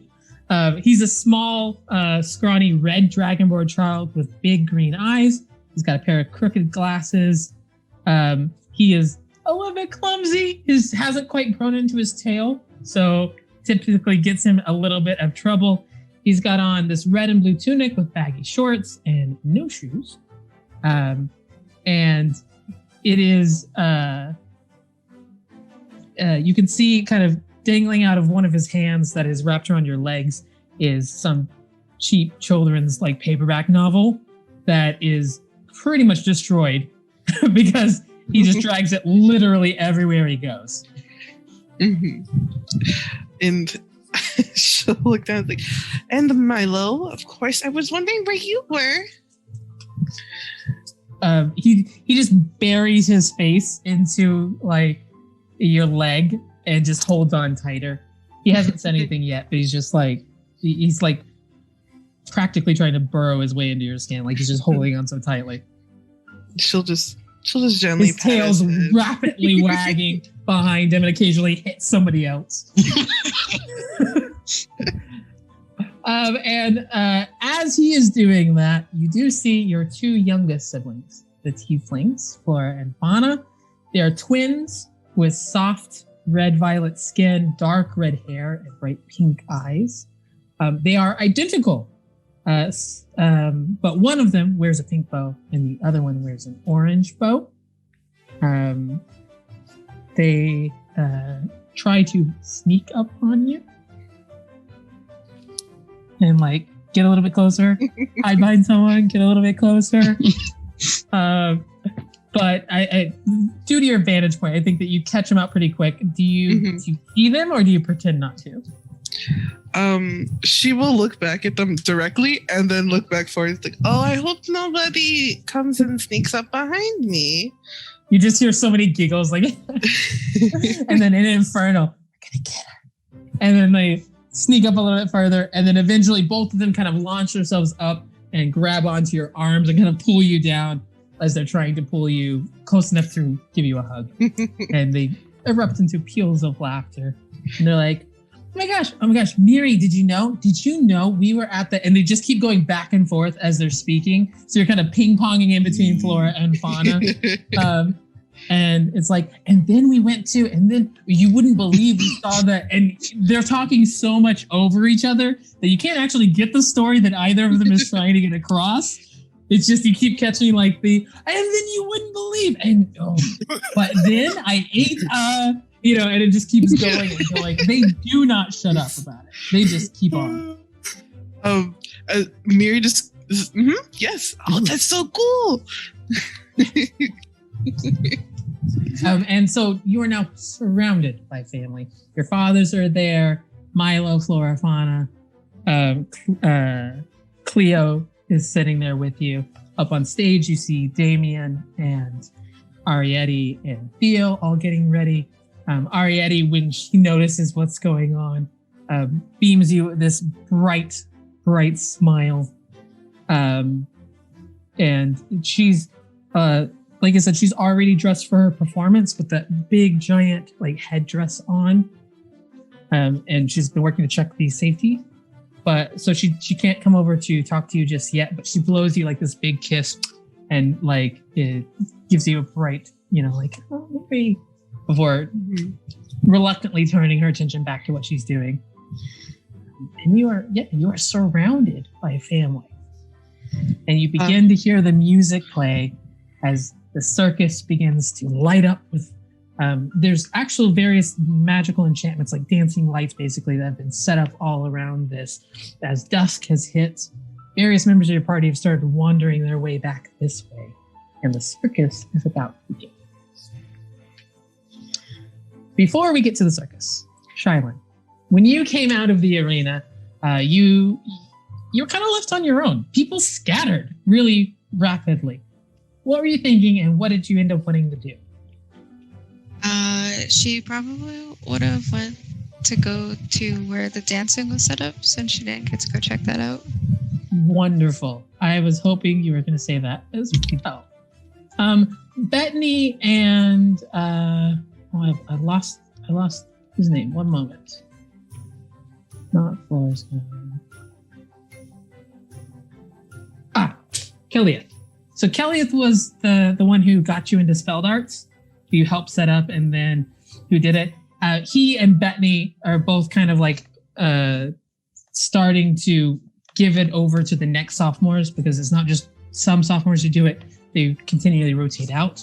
And as they see you kind of left behind, they both each come over on either side, and you're like, all right, we doing some dancing or what? And Bethany's like, oh my God, this band is the best. And they begin to lead you over. And it is strikingly like home. Not quite. It's not like it is performers from your hometown. But the spirit of the music, the fast pace, the styles of dancing, you can see it's a big cultural mixing pot here. People from all over the continent. Lots of different, strange, unusual dancing styles that are sort of being put to this music. And do you dance? Yeah, just a dance. Heck yes. Roll me a performance check. Or if you would prefer, I would say acrobatics. You can choose. I think I put it in cards just for this reason. Ooh. She got 9. 9. It's not that you aren't a good dancer, because I think you are. You've had lots of practice. It's that the crush of people on this fairly tiny dancing stage, like they should have made a much larger stage and kind of didn't realize how popular this was gonna be.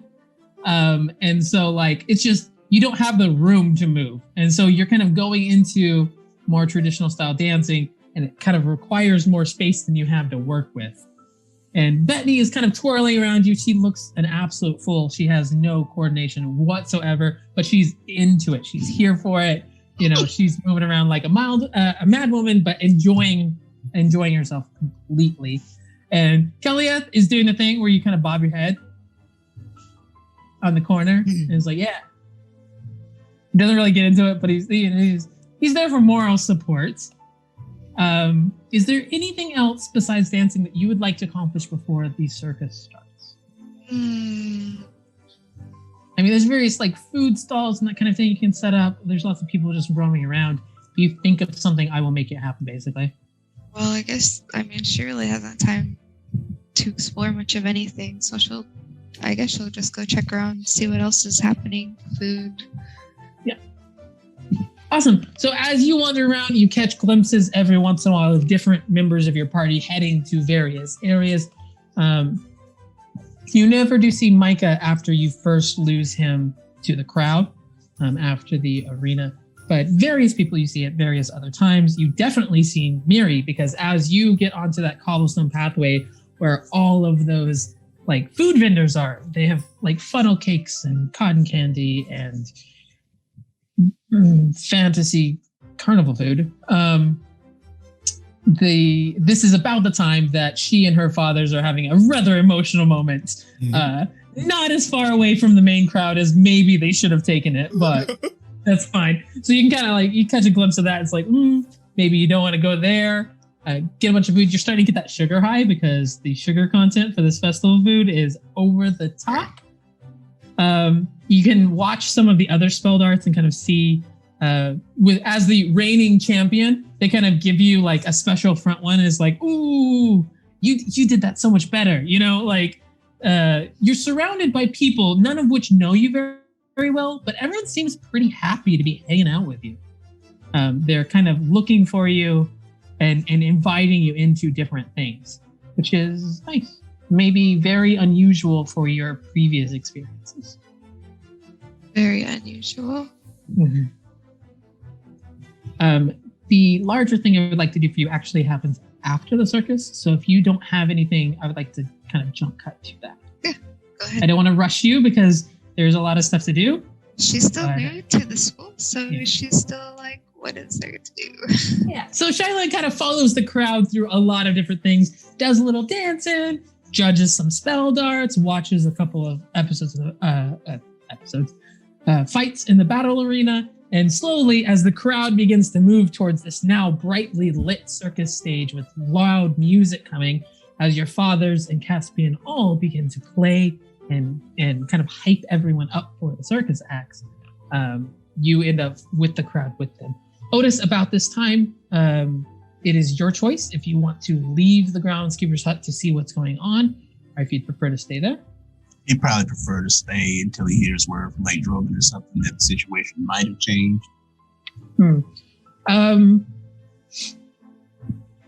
If you want him to be out, he can be out. No. I'm thinking about how long it would take. I'm just doing a little timeline math in my head right now. Oh, okay. I think that with the amount of time you were in the Arboretum out there, it has probably been enough time that Drogon has come and gone back. Miri, at one point, one of your fathers steps away. I'm going to say Pietro because he seems to be kind of more involved in this. And when he comes back, he looks a little bit confused and concerned, but quickly wipes it off of his face. When Drogon comes back to you, Kelman, you had some really high perception earlier. You're heading back into the circus after your discussion with Pyrea, and you see that same person who's talking to Alfred Kaloum, the pale-skinned, younger-looking dude, has also been pulled into a conversation with Drogon now. And you see like some fevered whispering between him and this man you don't know who looks to be an Earth Genasi. And then they all kind of head their separate ways. And for Otis, Drogon comes back and says, she's out. Oh, thank goodness. Yeah. We didn't see any sign of your father, but she's gone. That would be highly unusual for Otis, so he'd actually be surprised to hear that. But he shakes it off because he's just happy his mom's gone. Yeah. I mean, it's up to you. You want to stick around here? You're more than welcome. I'll go see what else is going on. It was nice talking to you, Elliot. Hope I didn't scare you too much. No. Anytime, Otis. He would have told Elliot the deep stuff. Yeah. Elliot has just taken it all completely in stride. And it kind of gives you, I think, well, make an insight check real quick. Okay. Dice don't fail me now. There's a new brother in town. 18. Yeah. 18 total? Mm-hmm. You have told Elliot pretty much everything at this point. You've been deep into it, and it was just you and him all by yourselves in the hut.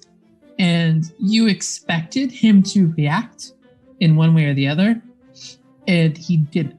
Each new thing he just took completely in stride.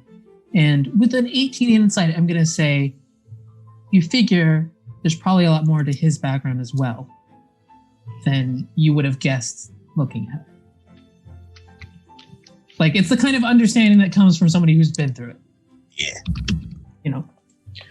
So you all head back to the circus. The first thing is this beautiful aerial silks display by Arietti. It is perfect. It goes off without a hitch. Your father's kind of playing accompanying music as she does this amazing, like, acrobatic silks performance. One time she kind of spins herself all the way up and then in a dramatic moment falls almost to where the stage is set, kind of catching herself at the last moment, causing the... Sorry, Micah, you are still in the library. You are the only person who's not joined us. Catch yourself. The crowd goes, oh my God. Like, everyone is very hyped for this. It's a very unusual in this area of the continent for this kind of traveling circus. So everything's very new for a lot of people. And there's gasps and cheers as it goes on. A couple other performers come through, juggling, fire breathing, a bunch of different things. And then it is time. It is time for what is often the main event. And you watch as Theo, now in his performing outfit, which is a tailored, fitted black suit that shimmers purple and green under these dancing lights, and an overcoat that is also black but has gold accents that are vines and leaves. And the underside, when it flaps open, is a bold pink that will be important later. It's decorated with tassels and little gold roses on the end. He comes out and strikes this foreboding pose with his sword drawn and pointed towards where there's been set up like this little kind of draped curtain area. And as he does, Mary, would you please describe what it looks like when you step out from behind? Oh, when Mary steps behind, she's pretty much, most of everybody has seen her like covered in dirt or like in raggedy clothes, but now she's really done up. She's got some nice makeup on. Her hair has been braided on the sides, and it also like shimmers in the light, like has little glitter sparkles in it. Mm-hmm. She is wearing a leotard it's kind of like a corset leotard, and it's got a very intricate pattern on it, like a leaf pattern. And she also has a very flowing see-through tutu that also has that leaf pattern on it. And of course she is wearing ballerina the point shoes as well, and they're laced all the way up her legs. And the color of this outfit matches the inside color of this black suit that Theo is wearing. So as he twirls dramatically to kind of go into an on-guard stance, as his coat opens up, you can see that their outfits, so very different in style, are matching in terms of the color patterns and the motifs on them. So you go and hit your point with your sword, and you're sitting there, and there's this moment of quiet. The music dies out, the crowd gets very quiet, waiting to see what's happening next. And Theo, I mean, he has always been like this. He is obnoxiously strict in his normal life. He is a perfectionist through and through, who always wants things to be perfect, who runs everyone through very serious regimens. But when he is on stage performing, he is laser focused. Everything else, nothing else matters anymore. The only thing he's thinking about is this performance. And as he is sitting there waiting, he gives you a tiny nod and then goes into the first strike of a fight that you've had many different times. And I would like you to make me an attack roll. All right. Let's get it. All right, let's go. That'll be an 18 without any of my modifiers. So he goes for this first strike, and it is normally what happens, because this is a choreographed kind of almost pantomime, is that as he strikes, the blow of it would cause kind of a circular, I don't know sword fighting terms. I probably should have Googled some stuff before I started this. But like you're supposed to parry it by doing like a circular movement that would parry it through. And this time you body it. He goes through, and as it hits, you don't move. And he kind of shifts onto his back foot. His eyes widen just a little bit in surprise. And then he takes a step back and goes into another form, looking a little bit less certain about what's going on. Now, the next one would be your first move. Tell me what attack you make, and then make your attack. Oh, snap. So she is going to fully charge at him. Oh, I don't even need to roll it, because he rolled a natural 1. So tell me what you do. So she will, as she starts running, she'll twirl her sword, and as she twirls it, she'll put it into her other hand, and then she. That's so cool. She will go for his, like, what is it called? Like his blind side, I guess. Sure. Basically, yeah, I mean, he was fighting right-handed style. You are now left-handed, and he doesn't have a good way to guard for that. Yeah, absolutely. You move and you step in, and as you do, you end up, you plant your foot kind of in between where his are, so he can't redo his footwork. And then you bring your arm around where his arm is and up, so that the blade is now not across his throat, but in front of his throat in such a way that he cannot defend.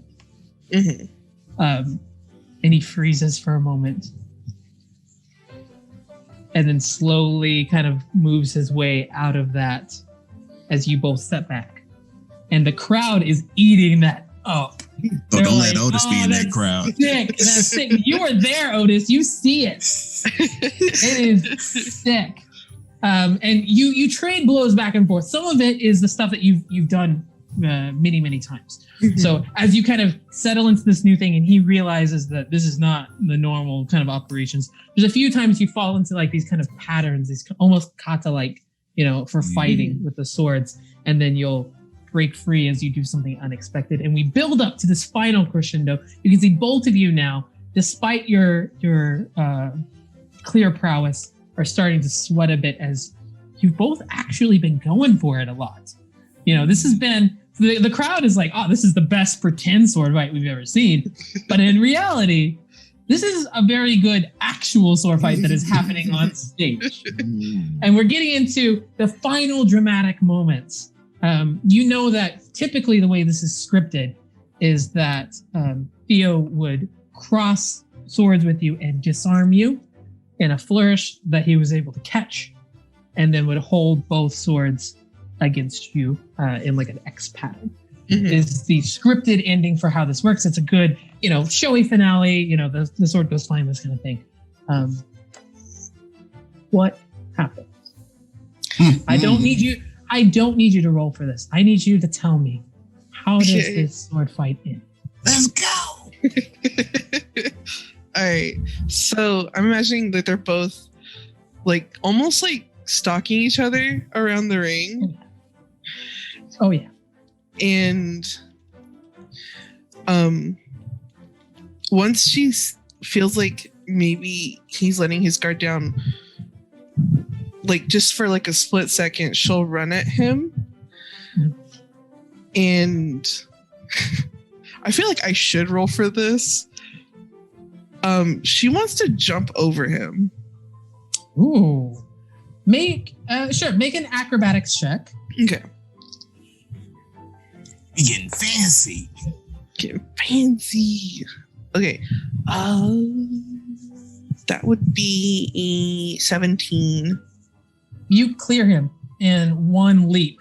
You are able to, like, the meme 8-foot vertical leap. Like, you straight up, like, you're bounding towards him, and then you sail completely over him, and you're now behind him as you land in a crouch. What do you do?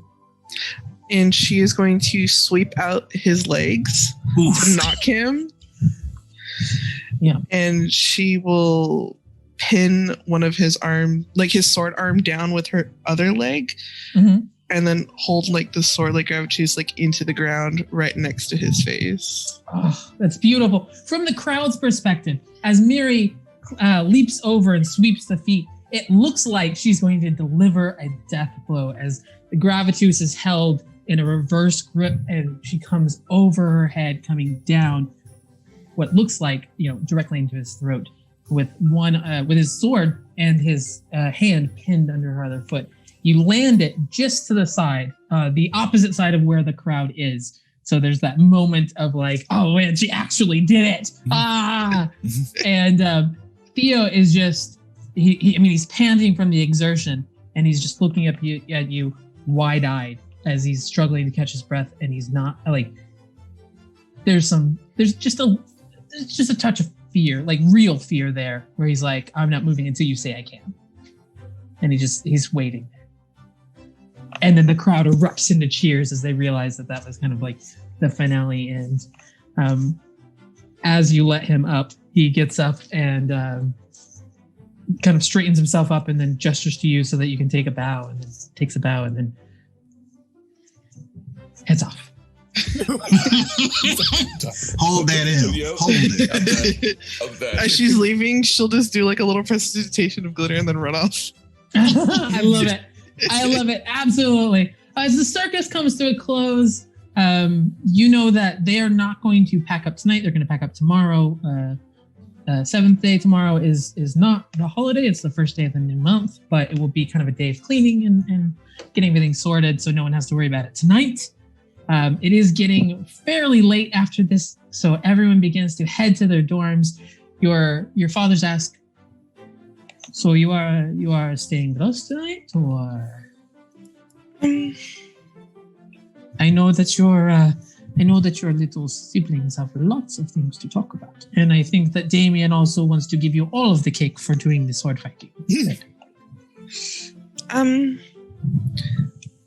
I would like to stay with you all tonight. I need to get a few things from my dorm, especially like a change of clothes, because those other clothes I was wearing was very sweaty. Yeah, well, I mean, you know where we are, and you can see they've parked like their wagons on the inside of the wall, and they're the type of like traveling wagons that kind of fold out to create more spaces. So it's kind of like a one of those fancy campers that you just pull out more and more bits, and it gets a little bit larger. And they've got a couple of those set up for where they spend the night on the before she'll like walk off like a little bit, and then she's like, oh wait, one more thing. If I can, do you think maybe some of my friends could come and visit us down here? Any friend of yours is a friend of the family, of course. Oh, okay. I'll maybe be back with them. I'll be back though, but with them, that's a maybe. Well, I'm trusting you to come back. It's Pietro in Elvish. I'm trusting you to come back, all right? I'm trusting you. And then she'll run off to the dorm. She's still in her performing outfit though. Yeah. And you get lots of like various people who watched you perform are like stopping you to be like, oh my gosh, that was so cool.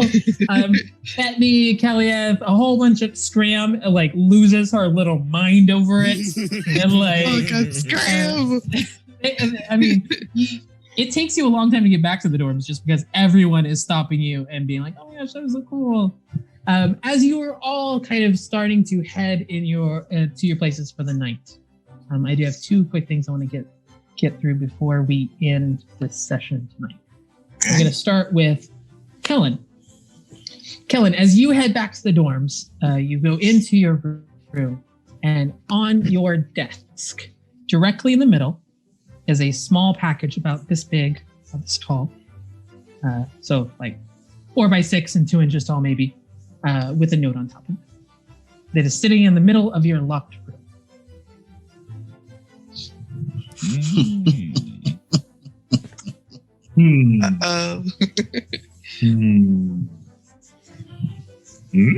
And he'll go over and like grab the note, like gingerly touching the corner of it, like you would if you thought maybe a piece of paper was somehow poisoned. Like, do you want to read it? Yeah. What does it say? The note says, "You may think today was a horrible day, but someday I think you'll look back on it fondly. Until then," and it stops. Make me an investigation check with advantage. Oh, snap. Is this who I think it is? See what that roll says. The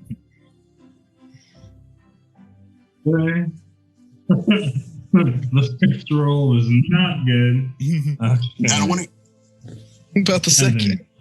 Oh, A 7 total? 7 total, but that is better than a natural 1. So. It is. All right. As you look on it, I'll say that right now you don't notice anything else. I think you will notice it later because it's not so much like you cannot notice it with a 7. It's just like you don't immediately notice it. So that's the main thing you get off of the note right now. The box itself is a very simple like lidded box. It doesn't seem to be like locked or tied off or trapped, or it looks like it's just a box. He quickly sniffs it for poison, thinking it probably isn't poisoned at this point in time. It is not poison. It smells kind of oddly familiar. Like something about it makes you kind of like something smells right about it. Like it's strange. Like just when you take a little sniff, it's like, huh, I was expecting poison. I got not that. Interesting. And he'll gingerly take the lid off. Okay. As you take this lid off, there's like this small kind of leather, what do you call it? Sheath. There we go. There's a small leather sheath. And in this small leather sheath is a dagger. It makes you think more assassin than bandit. Like it's very thin, streamlined. Mm-hmm. The hilt of it is a very simply wrapped leather cord that provides the grip for it. It looks to be made of platinum. Wow. And there are small grooves that run down each of the faces to the point that it looks like maybe something could be, like it's a little recess, like maybe something could be held there, or it's a reservoir, or something could be inserted maybe. So these 4 grooves run down each of the faces down the center, and then in the very tip, instead of an outward facing tip, it's kind of an inverted tip, like something goes there. I will let you make a separate investigation check for this. Not with advantage this time. 20. 20. Nice. You notice as you are looking it over that at the very end of this, the hilt, the grip, like the leather comes all the way down, and then at the very end, the leather doesn't quite cover. There's this symbol. It's an embossed. It looks like a crescent moon that is over top an hourglass. At the very end of it. Other than that, you don't see any distinguishing features or remarks on the blade. The sheath itself seems sturdy leather make, but doesn't have any other symbols or anything on it. It looks like it would be very easy to attach to like a belt. Cool. This is maybe like his most important new possession, which is saying something, because he's got like the cool little box from Narcus and like the thing that he's keeping for the teacher that he needs to keep track of. So I'm going to do something like kind of metal super quick, and we can leave it there. He's going to take the bedding off of his bed, slice it open with not the dagger, but just his normal dagger that he had, and like slice the bed open and put this dagger like safely inside the mattress, and then put the bedding back over the bed. Because he's like, okay, where can I hide like the most important thing? Not under the pillow. That's obvious. We'll put it literally in the mattress. I like it. And I think as you finish that, you go back to that note and you look at it a little bit further, and you notice that on the backside of the note, there isn't nothing written, but you can sort of see impressions. Like, you know, if someone has written like on top of something, you can kind of see the impressions on the page below of something on the back of there. As you hold it to light, you can just see there's something, maybe writing, maybe drawing.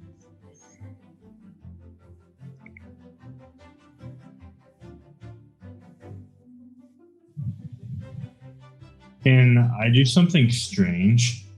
Absolutely. I would like for you to do something strange. With the 20 investigation, take like a quill pen and kind of like holding it above the page to try to only catch it on the embossings on the back to try to recreate the impressions on the back of the paper. Yes. I think you absolutely can do this. So as you do, you take your quill, you let ink drop in these areas, and then quickly kind of tilt the paper so that it remains in the grooves and kind of runs off to the side so you can start to catch what's under it. You see two things. The first is at the top, there seems to be some sort of tally sheet. You can't read what the words are or what their labels might have been, but you can see that the left-hand side has way more tallies than the right-hand side. It's like 30 to 4. Way more on the left-hand side than the right-hand side. And then at the very bottom, it says, I would have checked here too, your friend in darkness. Metal.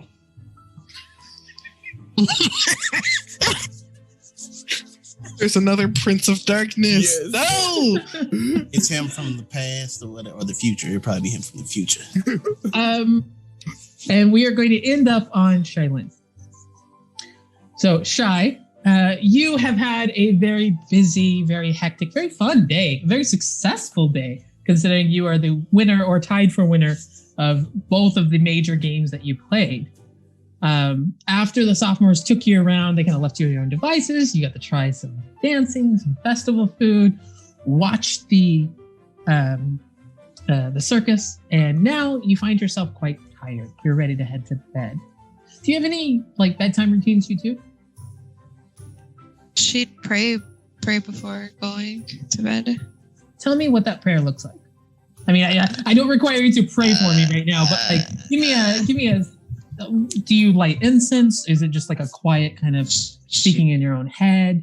She'd probably like light a bunch of candles and sit like on the middle of the floor and pray.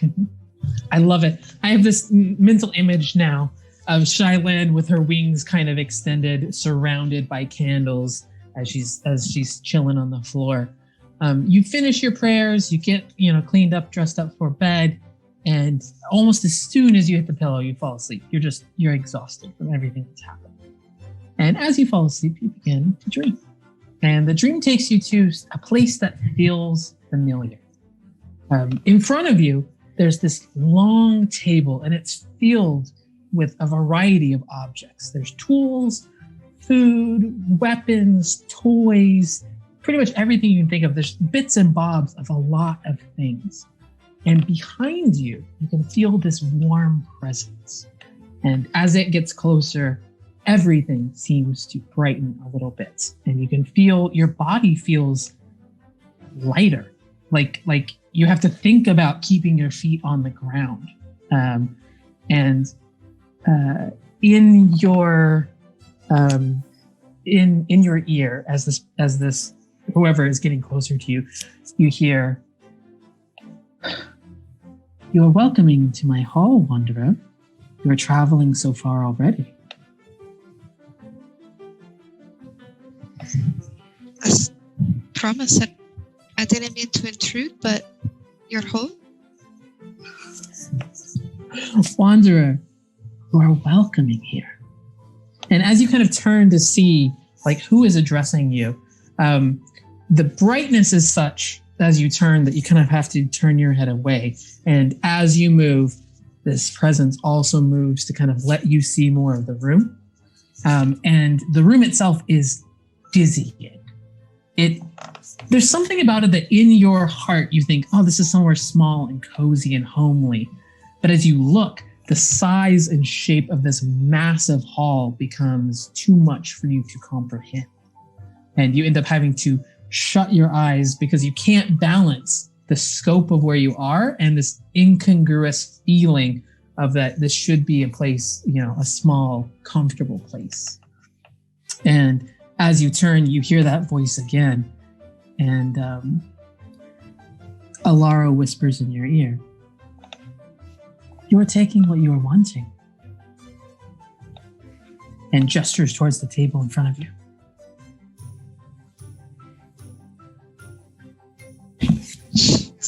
I'm gonna look at the table and then kind of look around. Literally anything you can tell me right now that you might be thinking of. I can get anything? I don't know. I mean, I'm not going to tell you what level or something that does, but give me an idea of what kind of object you're thinking of.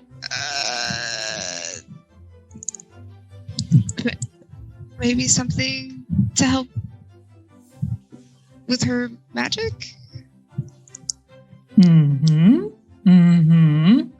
What kind of, remind me what kind of armor does Shy wear? I think she's wearing medium armor. Yeah, what kind? Studded leather. Studded leather. Can you wear chain? Can I? I think so. I think I have proficiency with that. Twilight cleric, so she should be able to wear I think you can. heavy armor. Mm-hmm. I will sort out the specifics with you after the session is over. But as you are thinking about, I want something to help me be better at my magic and understand more, you see this fine chain shirt. It looks like you're not sure what kind of metal it's from, but it's really gorgeous. And in the the shoulder area, there is the same symbol that you've seen before so many times, woven into this chain shirt, where there's a section of it that looks like a cutout of a flame inscribed by a circle. That is one of the things on the table. It does not have to be the one that you choose. If you didn't mind, I'll grab that fancy little shirt over there. It is being my gift to you. Then I'll gladly take it. Thank you. I am hoping we are meeting many, many times. Shylin, and as you awake the next morning, because you get a little bit of time jump here, on your bed is this beautiful chain shirt. that you are able to wear. And I'll give you the stats afterwards. And in your hand is a holy symbol. 2 holy symbols. Face. And I think that is where we're going to call it for today. Ah. What a session. What a session. So thank you all so much once again for coming by to the stream. What we gladly appreciate it. Again, great for everyone here. Aaron, you did absolutely fantastic. The cast, the RP here was just incredible. Absolutely incredible. So just a quick recap. We're going to, of course, be having Lords of Faerun this Saturday. And then you could join us again here on next Tuesday for our next episode of Rivenwood Academy. In the meantime, we're going to go ahead and see who we can raid. Yes, I do believe Ripley's Improv is actually currently going on at the moment. So how about we go ahead and give Lisa a quick raid and support them. So once again, thank you all so much for the stream. It's been a fantastic time. And we look forward to see you all next week for the next episode of Rivenwood Academy. Farewell for now. Take care, y'all.